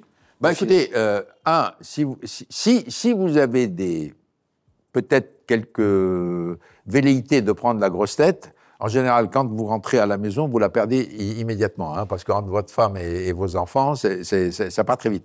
Et deuxièmement, je pense qu'il est difficile de prendre la grosse tête en France. Je pense. Autant au Japon, c'est facile de le faire, autant en France, c'est difficile de prendre la grosse tête. Oui, il faut vraiment le cacher, hein, parce que, vous savez, en France, il y a quand même un esprit critique. Oui, il y a un esprit critique qui est très, très fort. Au Japon, vous risquez de le faire. Moi, j'ai peut-être été tenté, j'ai été grisé à un certain moment par l'impact que j'avais sur la société japonaise. Mais vous savez, les crises sont venues très, très vite et ça vous ramène, vous savez, dans l'industrie, les crises vous ramènent tout de suite les pieds sur terre. Hein. La crise financière de 2008, le tsunami en 2011, enfin bon. Ça monte très vite et ça peut descendre. Ça monte très vite, ça peut descendre très vite. Dans les médias français, vous étiez décrit comme le patron le mieux payé de France à l'époque, etc. Est-ce que ça, c'était un souci pour vous? Ou c'était assumé, vous rapportez de l'argent, vous prenez un bon salaire? Ou est-ce que franchement, moi, j'ai jamais eu de complexe vis-à-vis de mon salaire. D'autant plus que je pensais que je le méritais. Bon. Et puis, en plus, ce salaire, il se discute en conseil d'administration. C'est un conseil d'administration dans lequel il y a les représentants de l'État et il y a les représentants syndicaux. Bon, c'est faire. Une fois qu'une décision est prise, on ne peut pas dire après, il est trop payé, il n'est pas très bien payé, puisque s'il est trop payé, vous pensez bien que les syndicats allaient se prononcer contre, ou bien l'État allait se prononcer contre. Par contre, ce que je peux vous dire que on m'a fait des misères pour 7 millions d'euros par an. Bon. Le patron de General Motors gagnait 35 millions de dollars par an. Le patron de Fiat Chrysler, Marchione, feu monsieur Marchione, qui était un ami à moi, il gagnait beaucoup plus que ça. Même le patron de Toyota gagnait plus que ça, parce que lui, comme il avait un pourcentage d'actions de sa boîte, il gagnait en dividendes beaucoup plus que son propre salaire. Donc franchement, aller me faire des misères sur mon salaire, je trouvais ça injuste. Et puis surtout l'exploiter de manière populiste. Évidemment, quand vous allez voir quelqu'un qui gagne 1000 fois moins que vous, il ne peut qu'être choqué. mais parce qu'il ne comprend pas les contraintes auxquelles vous êtes soumis. Il ne comprend pas la difficulté d'un patron d'entreprise, surtout d'un patron d'entreprise qui amène des résultats. Parce qu'un patron d'entreprise qui n'amène pas de résultats, il ne sert à rien. Donc, bien sûr, ça m'a choqué, ça m'a troublé. J'ai failli d'ailleurs en 2014, au moment du renouvellement de mon mandat, rendre mon tablier. La personne qui m'a persuadé de ne pas le faire, ce qui est intéressant, c'est l'ancien ministre Arnaud de Montebourg, qui a servi d'intermédiaire avec le président Hollande pour dire « arrêtez de lui faire des noises, il est trop important pour l'Alliance ». Et est-ce que vos enfants, vous disiez tout à l'heure en rigolant, mais est-ce que parfois ils vous disaient « là, papa, tu déconnes, attention, là, t'as mal parlé dans ton discours ». Mes enfants voulaient que je prenne ma retraite dès 2014. Pour vos 60 ans? En 2014, ils m'ont dit « ça y est, c'est fini, tu t'en vas, t'as plus rien à démontrer ». Alors, évidemment, en 2018, ils étaient à l'unanimité, ils m'ont dit « ne renouvelle pas ». Malheureusement, ils ont eu raison, après coup. Mais ils m'ont dit « ne renouvelle pas, t'as plus rien à montrer ». Tu as retapé Nissan, tu as retapé Renault, tu as mis Mitsubishi, tu es devenu numéro 1 mondial, qu'est-ce que tu veux de plus que ça? Et malheureusement, je n'ai pas suivi leurs conseils. Mais ils étaient contre. Vous le regrettez de ne pas avoir? Évidemment. Sachant tout ce qui s'est passé depuis 2018, évidemment. Je serais parti à la retraite en 2018. Je serais parti à la retraite 2018. Il n'y a rien de tout ça. De tous ces soi-disant scandales. Versailles, qui avait lieu en 2014, tout d'un coup réveillé en 2018, tous les trucs qui sont réveillés en 2018, comme on dit, quand on veut noyer son chien, on l'accuse de la rage. Donc tout ça s'est passé après 2018, suite à l'attaque japonaise. On en parlera, j'en suis sûr. C'était le 9 mars 2014, à Versailles, comme ça, vous venez d'en parler pour expliquer. Vous faites une énorme réception pour fêter l'Alliance. 15 ans d'Alliance. Mais ça, c'était la réception pour les gens qui avaient aidé l'Alliance de l'extérieur. On avait fait une deuxième célébration en interne pour les cadres de l'Alliance à Tokyo, parce qu'on voulait faire un événement en France, un événement au Japon. Un événement pour le monde extérieur, les ministres, les gouverneurs, les fournisseurs, les distributeurs les plus anciens, pour les reconnaître dans leur rôle de la création d'Alliance. Et on voulait faire une pour tous les cadres de l'entreprise, aussi bien Renault que Nissan. Donc on a décidé que Paris serait plus attractif pour les étrangers que Tokyo, mais on ferait en contrepartie la célébration interne au Japon. Ce qui est assez intéressant, c'est que ça a eu lieu en 2014, il y avait 300 personnes qui ont participé, il y avait peut-être 260 personnes qui étaient reconnues, démontrables, des gens qui ont apporté un apport à l'Alliance, et il y avait une quarantaine de personnes qui étaient ma famille, mes enfants. Parce que c'était vos 60 ans ce jour-là aussi, c'est ça? Non, mes 60 ans, je les ai fêtés le lendemain. Non, ils étaient venus parce que je pense qu'ils ont fait partie des gens qui ont aidé l'Alliance. Moi, je n'aurais pas eu un équilibre personnel, un équilibre familial. Ils ont subi des sacrifices pour la cause de l'Alliance. Donc, j'estimais que c'était tout à fait normal, et je l'ai expliqué, qu'ils soient invités pour la célébration du succès de l'Alliance. Alors, on m'a fait une montagne à cause de ça. Et ils ont mis des personnes qui, objectivement, avaient aidé l'Alliance dans la catégorie des amis personnels qui n'ont rien à voir avec tout ça. Mais là aussi, je veux dire, c'est un... Oui, il y a un documentaire sur les plateformes qui dit qu'il y a 90% de gens qui sont... Enfin, je ne sais plus combien, mais... Mais vous comprenez bien que... Attendez, cette fête a eu lieu en 2014. Non, mais on va raisonner. 2014, la fête est publique, elle paraît dans les journaux. Les factures sont passées à la comptabilité. Vous avez un audit, etc. S'il y avait invité 90% de copains pour une fête qui a lieu à Versailles, ça se serait su avant 2018 quand même. Surtout en France. Non mais attendez, vous seriez dans un pays où les gens ont peur de parler, je veux bien. Mais en France, tout se sait. Enfin, en France, il y avait des choses qui passaient aux journaux avant même que je ne le sache, à l'intérieur de Renault. Ça ne tient pas la mer. Le coût de la soirée, il était à 630 000 €. C'était une très grande réception. Et c'était ça qui a été reproché après dans vos histoires. Mais vous savez combien il y a de soirées à Versailles par an, par les entreprises? Plus de 150. Alors, tous les 2 jours. Non, mais ce qui est assez intéressant, c'est que même Versailles avait dit que c'était l'une des soirées les moins chères. Non, mais encore, là aussi, vous voulez noyer votre chien, vous l'accusez de la rage. Alors, ils ont dit, mais 600 000 €, vous vous rendez compte? Mais 600 000 € pour inviter 300 personnes qui, pendant 15 ans, nous ont aidés dans le cadre de l'Alliance, c'était un investissement, c'était pas un coût. Et donc vous allez être arrêté en 2018, vous êtes toujours PDG à l'époque de Renault, vous êtes devenu président du conseil d'administration, pour être précis, de Nissan. Et donc c'est le 19 novembre, ils vont vous attendre, ils vont monter dans l'avion dès que vous allez vous poser à l'aéroport. Faux. Comment ça se passe? Faux. Alors, ils ont montré à la télévision les images de l'avion. des gens qui montent dans l'avion, etc. C'est faux, c'est du cinéma. Il n'y a pas que ça, hein, je veux dire. Moi, je suis descendu de l'avion. Les gens qui m'accueillent d'habitude m'ont pris en charge. Je suis rentré dans le terminal. Et c'est au moment où j'étais à l'examen des passeports que le gars qui devait tamponner mon passeport m'a dit il y a un petit problème avec le passeport, est-ce que vous pouvez venir avec moi dans la salle à côté? Et c'est dans la salle à côté où le procureur est venu, il m'a dit il y a une accusation contre vous, je vous amène, vous êtes aux arrêts. Oui, mais alors à la télévision. Pas du tout, vous n'aviez aucune info de ça. Là, moi j'étais persuadé que c'était une erreur grossière. D'ailleurs, le deuxième jour, j'avais demandé à l'ambassadeur de France qui était venu me voir. J'ai dit, mais avertissez Nissan. Ils m'ont dit, mais Nissan, ils sont à charge. J'étais tombé des nues. C'est là où j'ai compris. Je dis, Nissan est à charge, donc c'est un complot.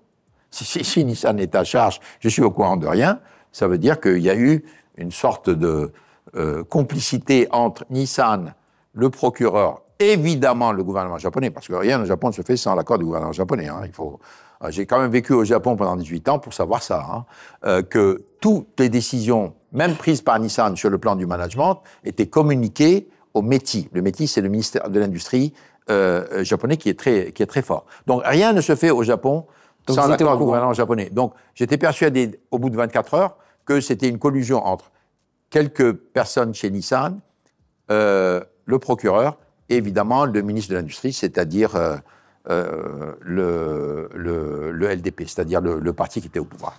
Vous étiez avec qui dans l'avion, d'ailleurs? Vous étiez en famille? Oh, j'étais tout seul. Vous étiez tout seul, là? Oui. Et vous avez un téléphone portable, on était en 2018. Oh, ils l'ont pris tout de suite. Vous pouvez même pas appeler votre femme ou dire ils prennent aux le téléphone, enfants? ils prennent rien. J'avais dit que j'avais rendez-vous avec ma fille qui était de passage à Tokyo. Je devais dîner avec elle.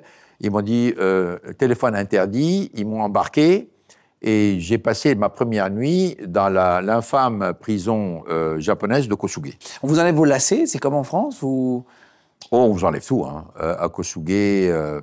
Alors, le système, la justice, c'est là où j'ai commencé à me familiariser avec la justice japonaise, hein, ce qu'on appelle la justice de l'otage. Le système japonais, j'ai appris très très vite, c'est que bon, on vous met en prison, on vous enlève tout, chaque chose avec un prétexte particulier, toujours de sécurité, pour vous empêcher de vous faire du tort. C'est-à-dire vous empêcher de vous suicider. Par exemple, on vous donne une serviette qui a cette taille-là pour prendre votre douche. 20 cm sur 30. Voilà. Et on vous dit, parce qu'on ne veut pas que vous pendiez. Il n'y a pas de miroir dans la cellule. Parce que le miroir, vous pouvez vous ouvrir les veines. Donc toutes les vexations étaient vraiment, avaient une excuse, qui ne tient pas la mer, mais enfin, avaient une excuse. Vous avez droit, pas aux journaux, vous n'avez pas droit aux journaux, vous êtes dans une cellule tout seul, le surveillant vous dit comment vous devez vous tenir dans la cellule, hein, c'est-à-dire vous devez être à califourchon. Oui, bien sûr. Et vous dormez avec la lumière toute la nuit. Et quel enfer enfin, je dirais, moi, je peux vous dire le nombre de vexations que j'ai subies pendant cette période, extraordinaire. Mais tout ça, ça se fait dans l'ordre. Hein, vous n'avez pas d'insultes, vous n'avez pas de violence. Ah oui, c'est carré. C'est aseptisé. Voilà, c'est une violence aseptisée. Et tout se passe comme s'il voulait pousser la personne accusée au suicide, mais il l'arrête juste avant. Voilà, oui, on le pousse au désespoir et on l'arrête juste avant. Tout à fait ça. Extrêmement cruel, mais extrêmement raffiné et aseptisé. Et vous, pas de téléphone, hein, je ne vous pose même pas la question, si vous dites... vous pas de télévision, pas de téléphone, pas de radio, pas de journaux, rien. Donc rien à faire. Les seules personnes que vous êtes autorisés à voir, c'est vos avocats et les ambassadeurs du pays dont vous avez nationalité. Alors, moi j'avais la chance d'avoir 3 nationalités, donc je voyais 3 ambassadeurs, donc je voyais du monde. Hein. J'avais l'ambassadeur libanais, l'ambassadeur de France et l'ambassadeur du Brésil qui venaient me voir. Ils vous aident ou pas? Dans la mesure de leurs moyens, quoi. Vous savez, un ambassadeur dans une situation comme ça, il n'a pas beaucoup de pouvoir. D'autant plus que dans le cadre de l'ambassadeur de France, il sentait bien que Paris ne donnait pas trop d'appui. Hein, ils vous ont pas dit que Paris est en train de se débiner petit à petit, donc il l'a senti lui, donc il faisait tout, bon, vous avez besoin d'un drap, je vais vous amener un drap, des trucs comme ça, mais vous ne pouvez rien faire d'autre. Ouais. Ils vous ont pas du tout aidé, le gouvernement français, à sortir, non? C'est malheureux à dire. Non, écoutez, non seulement ils m'ont pas aidé, mais ils m'ont enfoncé. Parce que, et ils m'ont enfoncé, et c'est très simple, parce que ce changement a eu lieu dès qu'ils ont vu que les Japonais n'allaient pas me lâcher, hein, c'est-à-dire début janvier. Moi, j'étais arrêté le 18 novembre. Début janvier, c'était clair que les Japonais n'allaient pas me lâcher.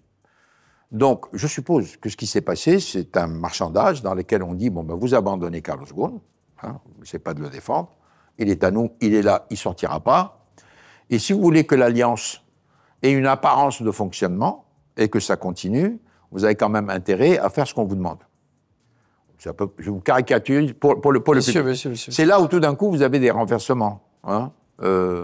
Monsieur le maire qui, une semaine après mon arrestation, a fait une grande déclaration en disant « on a tout examiné, il n'y a rien à reprocher à M. Ghosn ». Et puis en janvier, qui a dit ah, « peut-être qu'il faudra faire un audit sur ses impôts ». Vous voyez, changement de ton. Ouais. Oui, changement de ton. On va revenir sur les accusations précises, mais juste avant, ils vous font faire 130 jours de prison, c'est ça? Enfin, c'est à peu près, c'est pas les mêmes chiffres en fonction des sources. Oui, parce qu'ils ont renouvelé les accusations pour me maintenir en prison. Ils ont renouvelé les accusations. À chaque fois que j'allais sortir, ils venaient avec de nouvelles charges pour me maintenir. Pour allonger un peu le... Oui.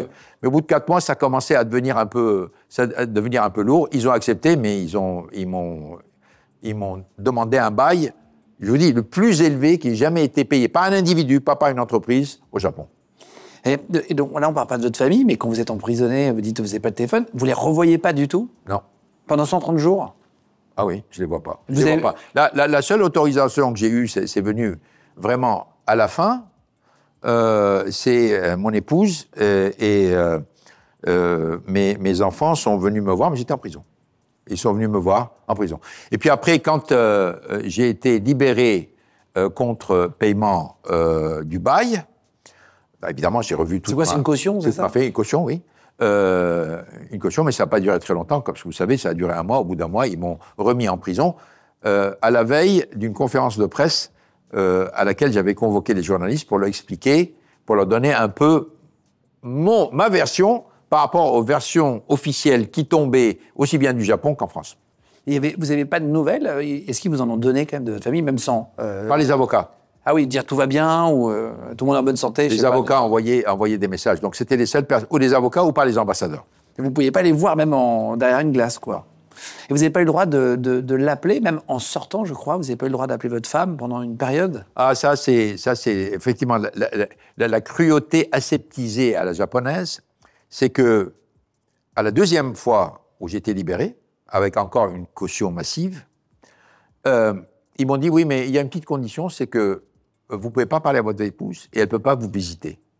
J'ai dit, attends, mais pourquoi? Ils ont dit, ah oui, parce que votre épouse, elle peut influencer des témoins. Tous les témoins étaient dans l'entreprise, hein. Donc, influencer des témoins ou faire disparaître des preuves. Très bien. Parce qu'il savait très bien que j'étais attaché à Carole. Hein. Il le savait par les contacts, les messages. Bon. Donc c'était une façon de me punir, pour me dire, bon, vous avez été libéré, mais enfin, vous êtes dépendant de nous. Vous ne pouvez pas lui parler, donc si vous êtes gentil, on va peut-être vous laisser l'appeler de temps en temps. Vous voyez, pour vous mettre une laisse. Très bien. Quand j'ai posé la question, ils ont dit ça, j'ai dit très bien, mais enfin, je reçois des tas d'amis qui viennent me voir, j'ai des cousins, mes sœurs qui viennent me voir. Si j'avais l'intention de modifier quoi que ce soit... Passer des infos à vos cousins. Ouais, c'est pas grave. Non, manifestement, ça ne tenait pas debout. Vous faire chier. Ils voulaient vous punir. Ouais. Ils voulaient vous punir. Ils voulaient vous dire, voilà, c'est nous qui avons la possibilité. Alors, ils m'ont donné une autorisation de lui parler 6 mois après, mais à condition que mon avocat soit présent et que l'avocat fasse un compte-rendu de ma discussion avec mon épouse au juge. C'est l'humiliation tout le temps, quoi. Ouais. Alors, des exemples d'humiliation, je peux vous en donner un paquet, hein, donc on ne va pas vous noyer dessus, mais ils ont été atroces. Là, pendant 130 jours, donc vous avez toujours une résidence, vous ne pouvez pas du tout sortir. Après, vous allez retourner, ils vont vous libérer au bout de 130 jours pour dire quoi? Vous pouvez retourner chez vous, mais vous êtes obligé de rester au Japon? Écoutez, bien sûr, vous êtes obligé de rester au Japon, il faut trouver une résidence. C'est-à-dire que la raison pour laquelle ils vous libèrent, c'est que vous avez une résidence. Or, il n'y avait pas beaucoup de gens qui voulaient vous louer. Alors, vous étiez devenu l'ennemi public numéro 1, le gars qui a trompé, qui a falsifié, qui a fait tout cela. Et donc, j'avais du mal à trouver quelqu'un. Et si je ne trouvais pas un lieu de résidence, je n'allais pas être libéré. Finalement, c'est un couple franco-japonais qui a accepté de me louer un appartement, et grâce à eux, j'ai pu sortir et payer ma caution et avoir un peu de liberté, quoi. Ça ressemble à quoi une caution? C'est combien une caution? On voit toujours ça dans les films. C'est très simple. Sur les deux cautions que j'ai payées se sont montées à 15 millions de dollars. Ah oui. Juste pour sortir et vous remettre en prison 1 mois plus tard. Oui. Ouais. Juste pour terminer sur l'histoire, mais là, vous parlez de la justice de l'otage, on n'a pas expliqué, je crois, la manière dont la justice japonaise est faite, c'est qu'en fait, on est présumé coupable, c'est ça là-bas.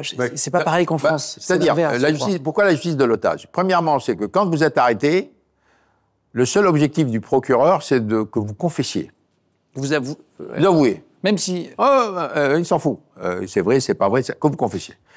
Et il va tout faire pour que vous confessiez. Premièrement, les interrogatoires,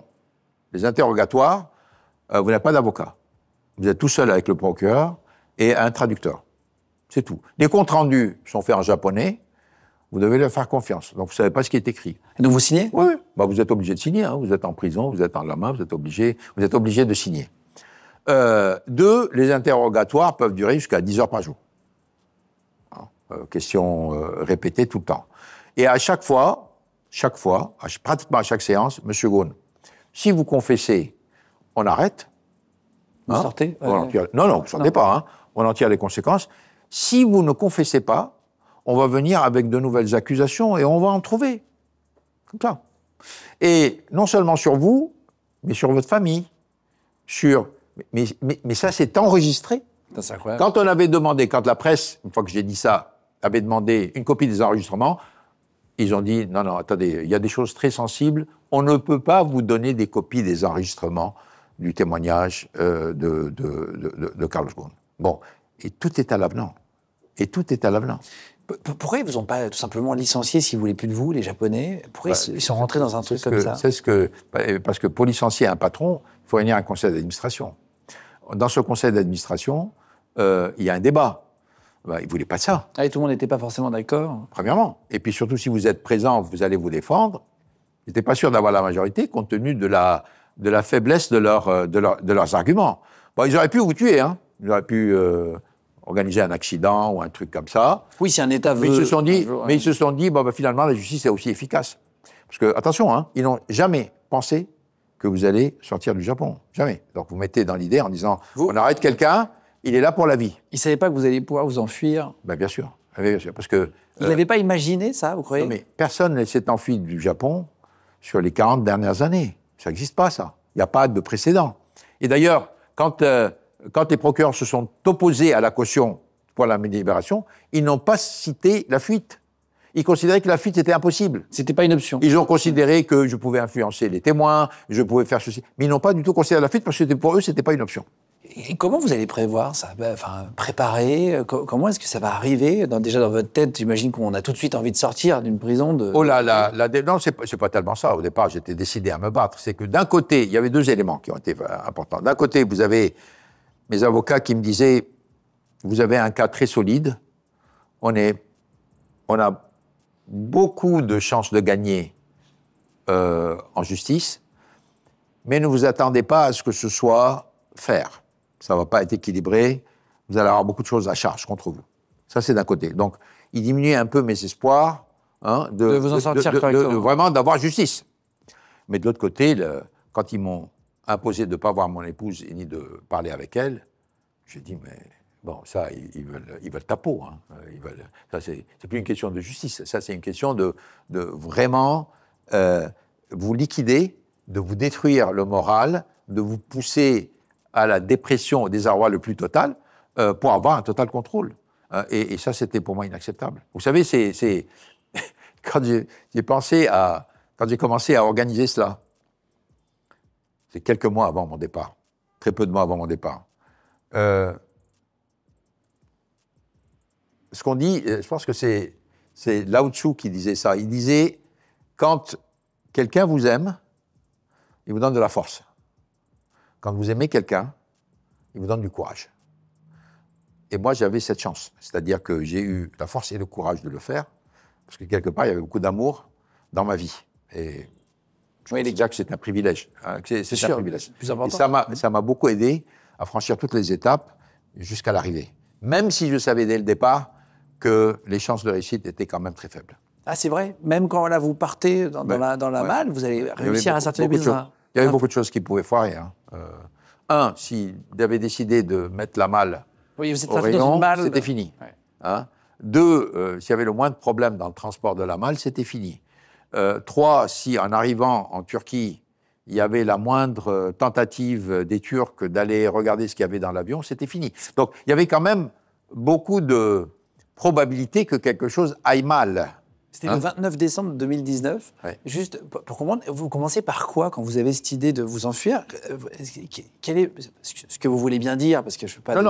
Les noms et tout, on s'en fiche. Mais comment vous faites? Vous appelez des amis, vous dites tiens, est-ce que tu as une idée? Parce que vous ne pouvez pas téléphoner. J'imagine que vous êtes écouté par les autorités. Oui, mais quand même, je me suis procuré un téléphone. Ah, c'est ça, pour avoir un autre. Bien sûr. Mais surtout, je savais que j'étais à l'écoute, donc même des écoutes qui avaient lieu dans la rue à côté de l'endroit où j'habitais. Donc, je savais que pour parler au téléphone, il fallait que je rentre dans la douche et que je fasse couler une douche. C'était un moyen de ne pas permettre les micros. Les écoutes. Bon. Et donc, votre appart était sonorisé, vous voulez dire? Il y avait des micros dans votre appart qui étaient placés sur. Il y avait des caméras dans mon appart.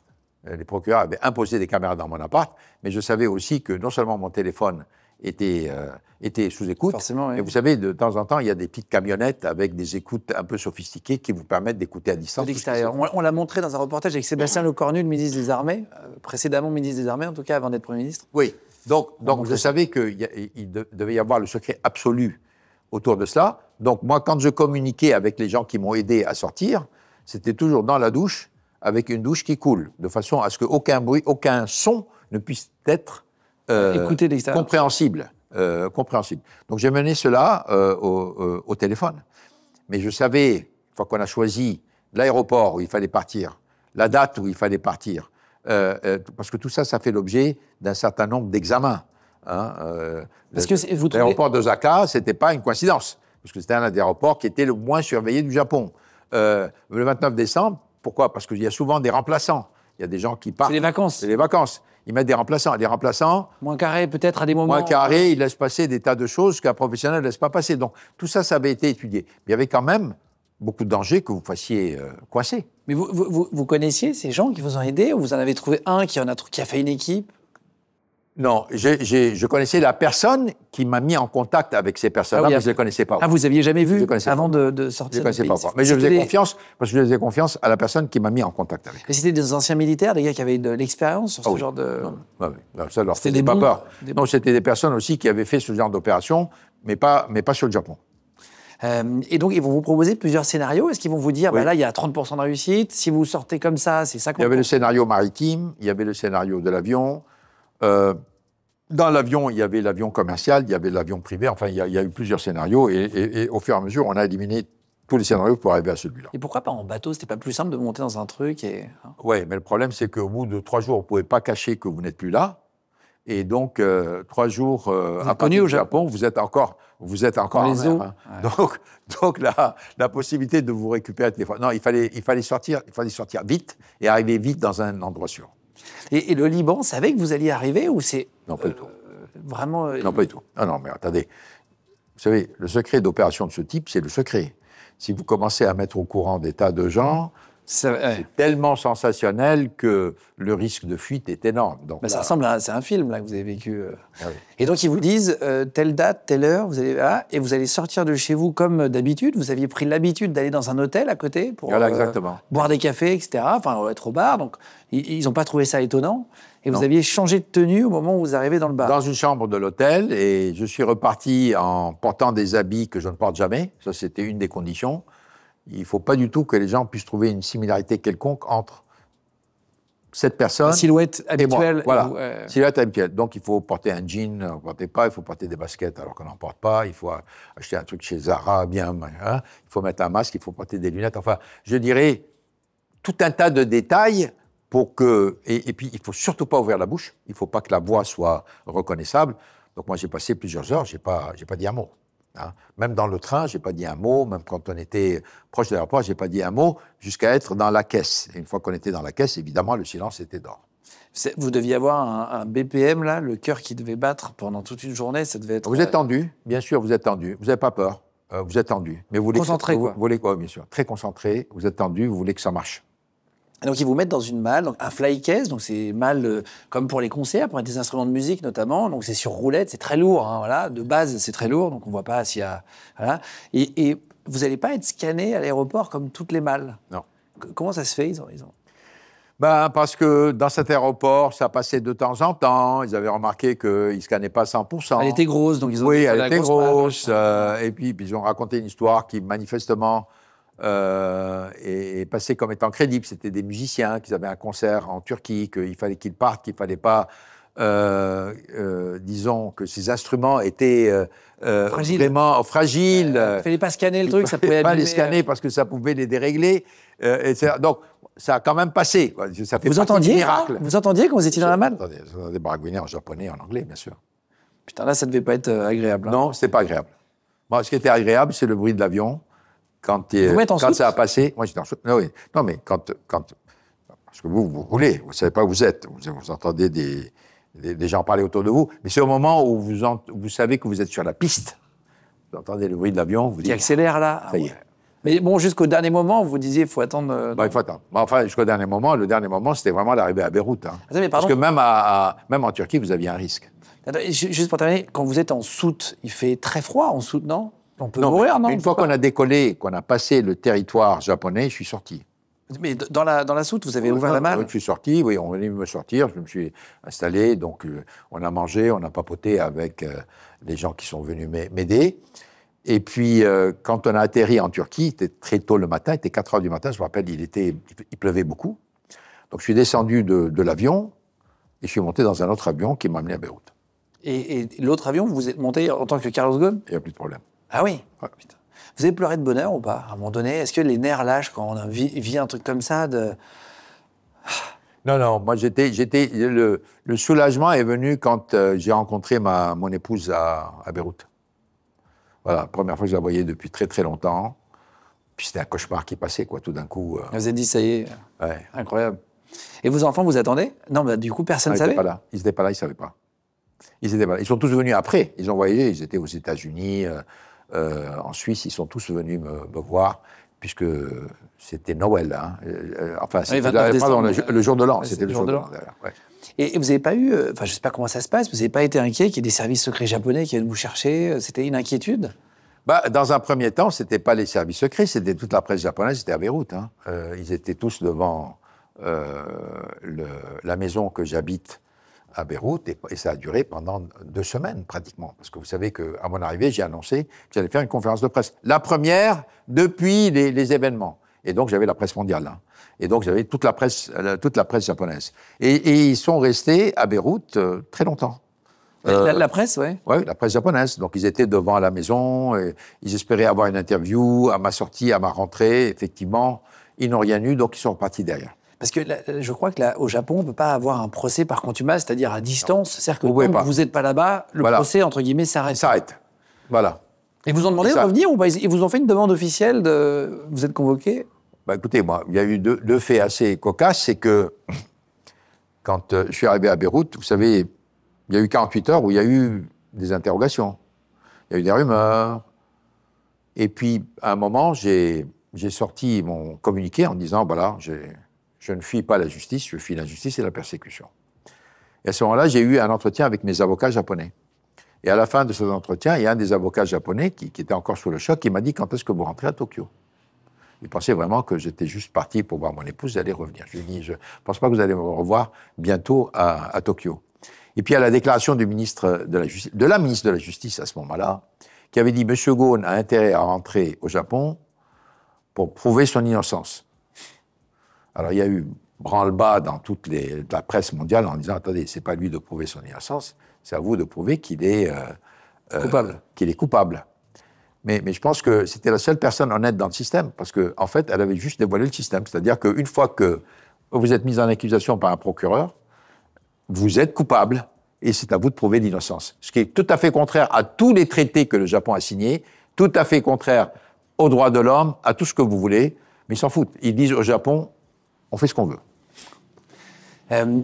Question que je me pose, je ne sais pas si vous le dites ou si vous l'avez dit, mais combien ça coûte d'organiser une évasion d'un pays? Grosso ça modo. coûte très cher. Ça coûte très cher. Hein. Mais évidemment, c'est votre liberté qui est en jeu. Ah non, mais de toute façon, ça n'a pas de prix. Mais les gens savent que c'est votre liberté, donc en général, ils négocient dur. Mais je peux vous dire, ça coûte très cher. Je souhaite à personne que ça leur... Mais c'est quoi, c'est en millions? Oui, c'est en millions. Je m'étais demandé, je me suis dit, je vous poserai la question. D'accord. C'est en millions, c'est normal, parce qu'eux risquent aussi. Hein. Donc, mais c'est en millions. Et qu'est-ce que vous auriez risqué si vous avez été arrêté à l'aéroport, si vous avez choisi de passer la malle et qu'ils vous arrêtent? Ça aurait été pire qu'avant. Ça aurait été pire qu'avant, mais déjà avant, comme c'était vraiment pire, c'était vraiment pire. Donc franchement, d'un côté, ce que vous allez perdre, c'est que ça allait être un peu pire, oui, mais là, alors que de l'autre côté, c'était une autre vie. Hein. C'était une autre vie. Non, vous savez, ce qui est important, c'est... ça me rappelle la définition du bonheur par André Comte-Sponville. On l'a reçu dans l'émission. Vous l'avez reçu. André Comte-Sponville, il a une définition du bonheur qui est excellente. Il dit, le bonheur, c'est l'absence de malheur. Bon, alors on dit qu'on n'est pas bien avancé. Qu'est-ce que c'est le malheur? Le malheur, c'est l'impossibilité de la joie. Moi, j'ai passé 13 mois au Japon. J'ai pas eu un jour où j'étais joyeux. J'étais dans le malheur, le plus total. Donc, un peu plus dans le malheur ou un peu moins dans le malheur, franchement, ça ne fait aucune différence. Depuis que je suis arrivé au Liban, alors, on dit le bonheur, c'est l'absence de malheur. Donc, l'absence de malheur, ça veut dire le bonheur, c'est la possibilité de la joie. Mais j'ai eu beaucoup de moments de joie. Donc, quelque part, j'ai pris la bonne décision. J'étais dans le malheur le plus total, et je ne risquais pas d'en sortir. Et je me retrouve dans une situation plein de contraintes, plein de problèmes à traiter, mais où la joie est possible. Donc, il n'y avait pas à hésiter. Et pardon, dernière question, mais vous arrivez au Liban, vous n'avez pas prévenu personne, vous disiez pour pas qu'il y ait de fuite. Comment vous vous déclarez? Est-ce que vous allez voir le président? Est-ce que vous lui demandez un rendez-vous? Vous le connaissiez? Comment ça se passe? Je suis arrivé à l'aéroport privé de Beyrouth. Il y a un aéroport privé. La personne, c'était 6h du matin. L'aéroport privé, c'est pour les jets privés, c'est ça? Oui, pour les jets privés. Donc, la personne qui était là, qu'elle m'a vu, elle m'a dit « Bonjour, Monsieur Ghosn, ça fait longtemps qu'on ne vous a pas vu. » Ça faisait déjà plaisir. Déjà, j'étais accueilli comme un être humain. Oui, vous êtes adoré au Liban. Ouais. Accueilli comme un être humain, il était très content de me voir. J'étais content, je dis c'est la première fois que je vois quelqu'un qui me sourit en me recevant. Et puis évidemment, quand on était dans l'avion, j'avais appelé quelqu'un pour venir me prendre à l'aéroport, parce que je voulais réserver la surprise à mon épouse. Et elle ne le savait pas jusqu'à ce que vous arriviez à la maison? Mais non, parce qu'elle était probablement sous écoute, je voulais surtout pas qu'il y ait une fuite. Et donc je l'ai retrouvée, elle était chez sa mère. C'était pour voir si elle était bien toute seule, c'est ça? Pardon? C'était pour voir si elle était bien toute seule. Non, elle était chez sa mère, je ne prenais aucun risque là. Donc, oui. Mais, et donc, je l'ai rencontré après. Incroyable. Et donc après, le président, vous l'avez prévenu? Non, j'ai appelé la présidence, parce que je ne voulais pas qu'ils apprennent par les journaux ma présence au Liban, parce que ça allait s'ébruiter. Donc j'ai appelé, il m'a demandé de venir au palais présidentiel. Mais il y a eu un petit malentendu, parce que lui, il pensait que les Japonais m'avaient libéré. Donc il était content, il commençait à me féliciter. Je lui dis, je pense que je vais éviter les malentendus. Je suis sorti sans l'accord des autorités japonaises. J'étais un peu surpris. Puis après, il a rigolé. Et il m'a dit, bon, bienvenue au Liban. Et là, vous ne pouvez pas retourner en France pour bien comprendre votre situation au jour du tournage, parce que ça évoluera après peut-être... Alors ça, c'est un autre chapitre. Comme je suis au Liban, et qu'il y a une notice rouge d'Interpol à la demande du Japon. Notice rouge, c'est recherché. Notice rouge, c'est extradé. Hein, arrêté et extradé. Mais c'est-à-dire que vous êtes recherché par un pays qui a fait la demande. Qui a fait la demande. C'est ça la notice rouge. C'est Wanted de l'époque. Donc je ne pouvais pas quitter le Liban. Et il y a une notice rouge française, voilà. Du coup. Ouais. Et même tout en sachant une notice rouge française, tout en sachant que je ne pouvais pas quitter pour la France. Et tout en sachant que le Liban n'extrade pas ses citoyens, comme la France d'ailleurs. Hein. Tout le monde m'a dit, t'es au Liban parce que le Liban n'extrade pas. C'est pas vrai, la France n'extrade pas ses citoyens. Le Brésil n'extrade pas les citoyens. Si j'étais venu au Liban, c'est parce que mon épouse était au Liban. Et pour terminer, vous me disiez tout à l'heure que même votre femme avait une notice rouge. Quand vous êtes arrivé au Liban, ils lui en ont mis une aussi, c'est ça sur elle? Ils ont mis, oui, parce qu'ils l'ont accusé de ne pas s'être rappelé de connaître quelqu'un au cours des interrogatoires, alors qu'elle avait dû se rappeler, puisqu'ils ont trouvé un email de correspondance datant de 4 mois. Enfin, un truc, franchement, c'était pour me punir. Hein. Ils ont puni mon épouse pour me punir à moi. Voilà. Et vous savez, malheureusement, malgré toutes nos tentatives, on n'a pas réussi à enlever la notice rouge sur mon épouse qui a rien fait. Hein, qui est toujours dans l'obligation. Elle ne peut pas quitter le territoire libanais. Et vous êtes toujours soutenu?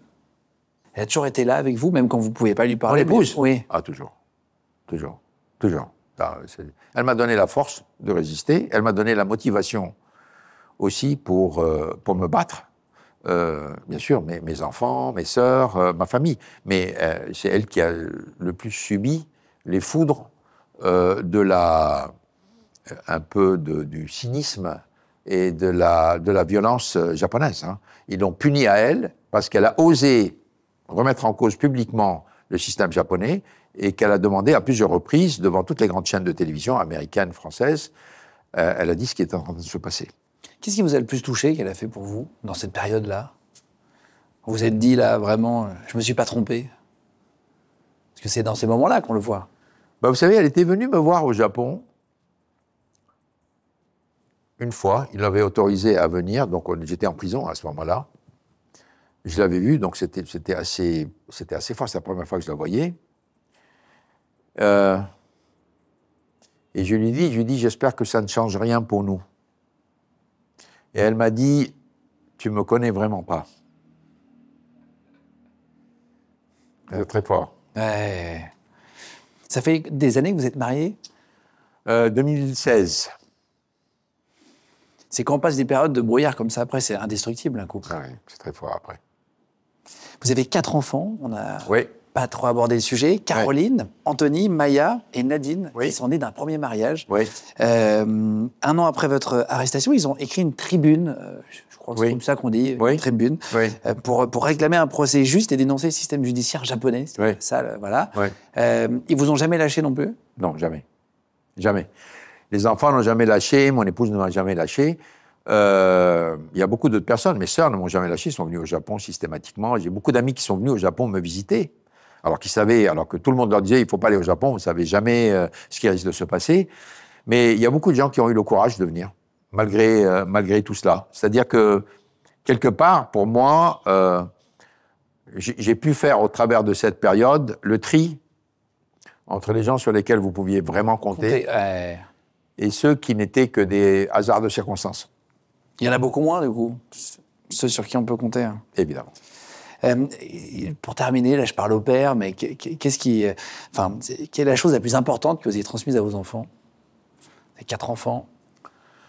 Ils sont sûrement très différents. La chose la plus importante, c'est l'autonomie. Hein. Moi, je suis très fier d'eux parce qu'ils sont autonomes. Chacun son propre chemin.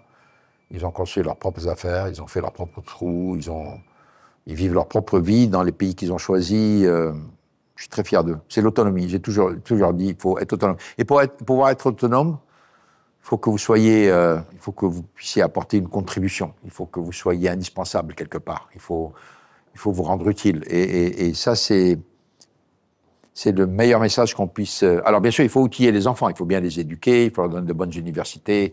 Il faut leur donner l'exemple. Hein, ils ne suivent pas ce que vous dites, ils suivent ce que vous faites. Hein. Et je suis très fier de ce qu'ils sont devenus. Est-ce que si vous avez encore 3 minutes, je peux vous poser des questions sur les voitures? J'aimerais bien avoir votre avis. Il y a une évolution aujourd'hui. On est jour du tournage, en tout cas. Il y a les voitures électriques qui arrivent très fort depuis des années. Hein. Ça existait déjà. Renault Zoé à l'époque, mais Tesla est arrivé très fort. Depuis quelques années, il y a BYD. Depuis encore moins d'années, il y a XPeng, même une marque chinoise. Comment vous dites? Xipeng. Xipeng, on dit? Oui. X, c'est Xi. Ah, d'accord, ok. Et donc, je crois que c'est Monsieur Peng, si je ne dis pas de bêtises, qui a créé sa marque, il donnait beaucoup de logiciels, de software, hardware, pour être précis, pour avoir BYD, c'était des batteries. Hein.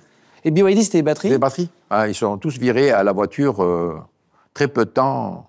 Il y a très peu de temps comparé à Renault ou à Nissan. Ou à tout. Vous avez essayé ces voitures? Qu'est-ce que vous en pensez de l'évolution des voitures en quelques années, là? Extraordinaire. Alors, je trouve que les Chinois font un travail extraordinaire. Ils représentent un véritable danger pour les marques moyennes. C'est-à-dire, c'est très grand danger pour Renault, très grand danger pour Nissan, très grand danger pour Mitsubishi. Les marques de luxe sont comme Mercedes, Audi, Ferrari, Maserati.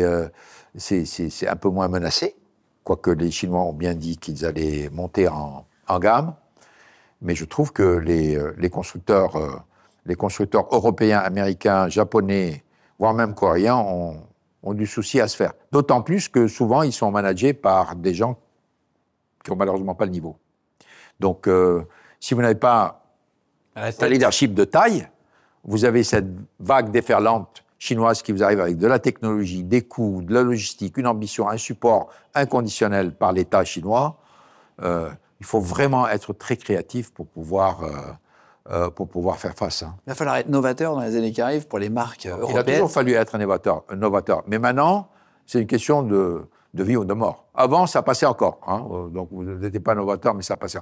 Maintenant ça ne passe plus. Vous suivez toujours d'un regard même un peu lointain, Renault, Nissan, ce qu'ils font, les nouveautés, vous regardez les modèles? Non, franchement, Renault, Nissan, ça me fend le cœur de les suivre parce que je suis tellement triste de là où ils sont aujourd'hui par rapport à là où ils étaient en 2018. Ça a baissé?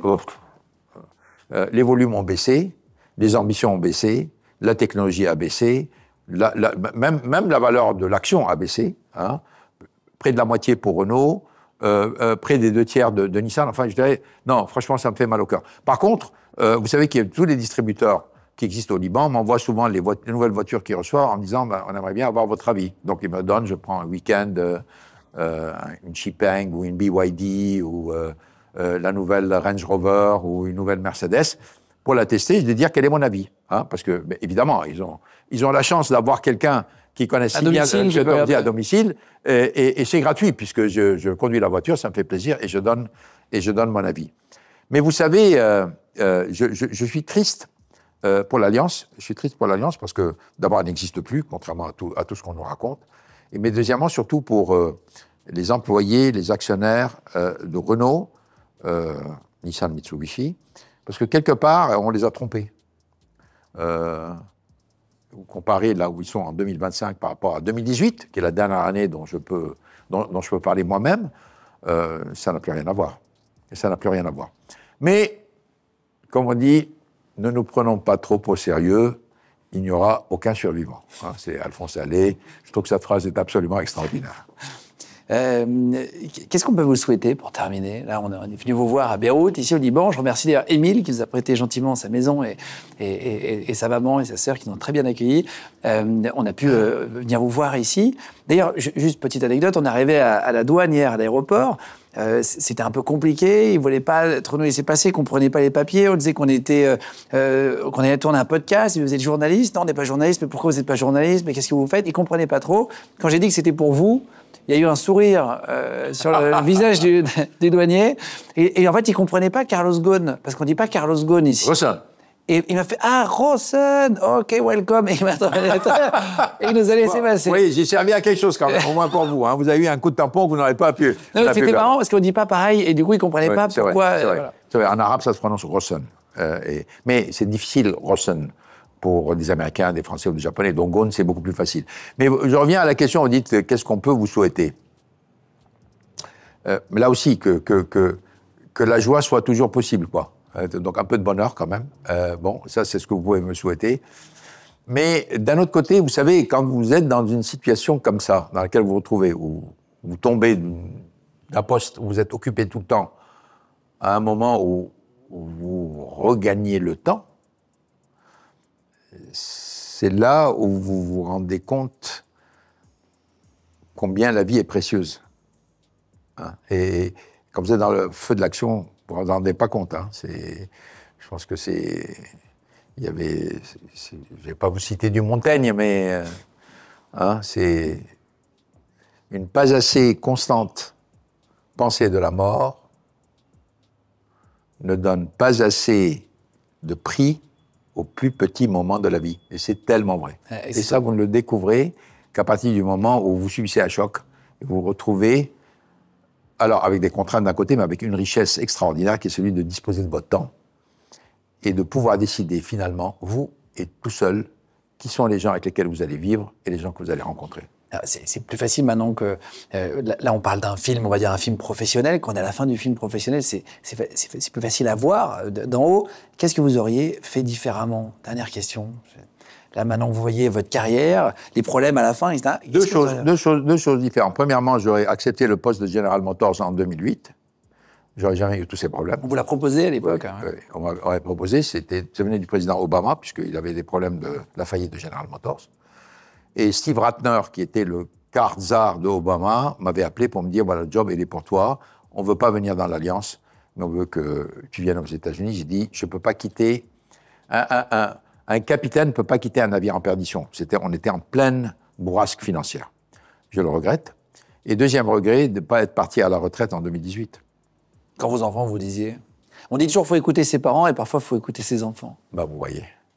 Merci beaucoup d'avoir donné de votre temps. Je vous en prie. Ici, que vous savez précieux maintenant. Merci donc encore à Émile d'avoir reçu chez lui. Merci à toute l'équipe d'avoir préparé l'émission avec moi. On a fait le trajet ici pour découvrir aussi le Liban et Beyrouth. Merci en tout cas d'être de plus en plus nombreux à nous suivre. Vous êtes environ 150 000 en plus à vous abonner chaque mois sur notre chaîne YouTube. N'hésitez pas à vous abonner en dessous, ça prend 2 secondes et ça nous permet d'avoir des invités exceptionnels comme Carlos Ghosn aujourd'hui.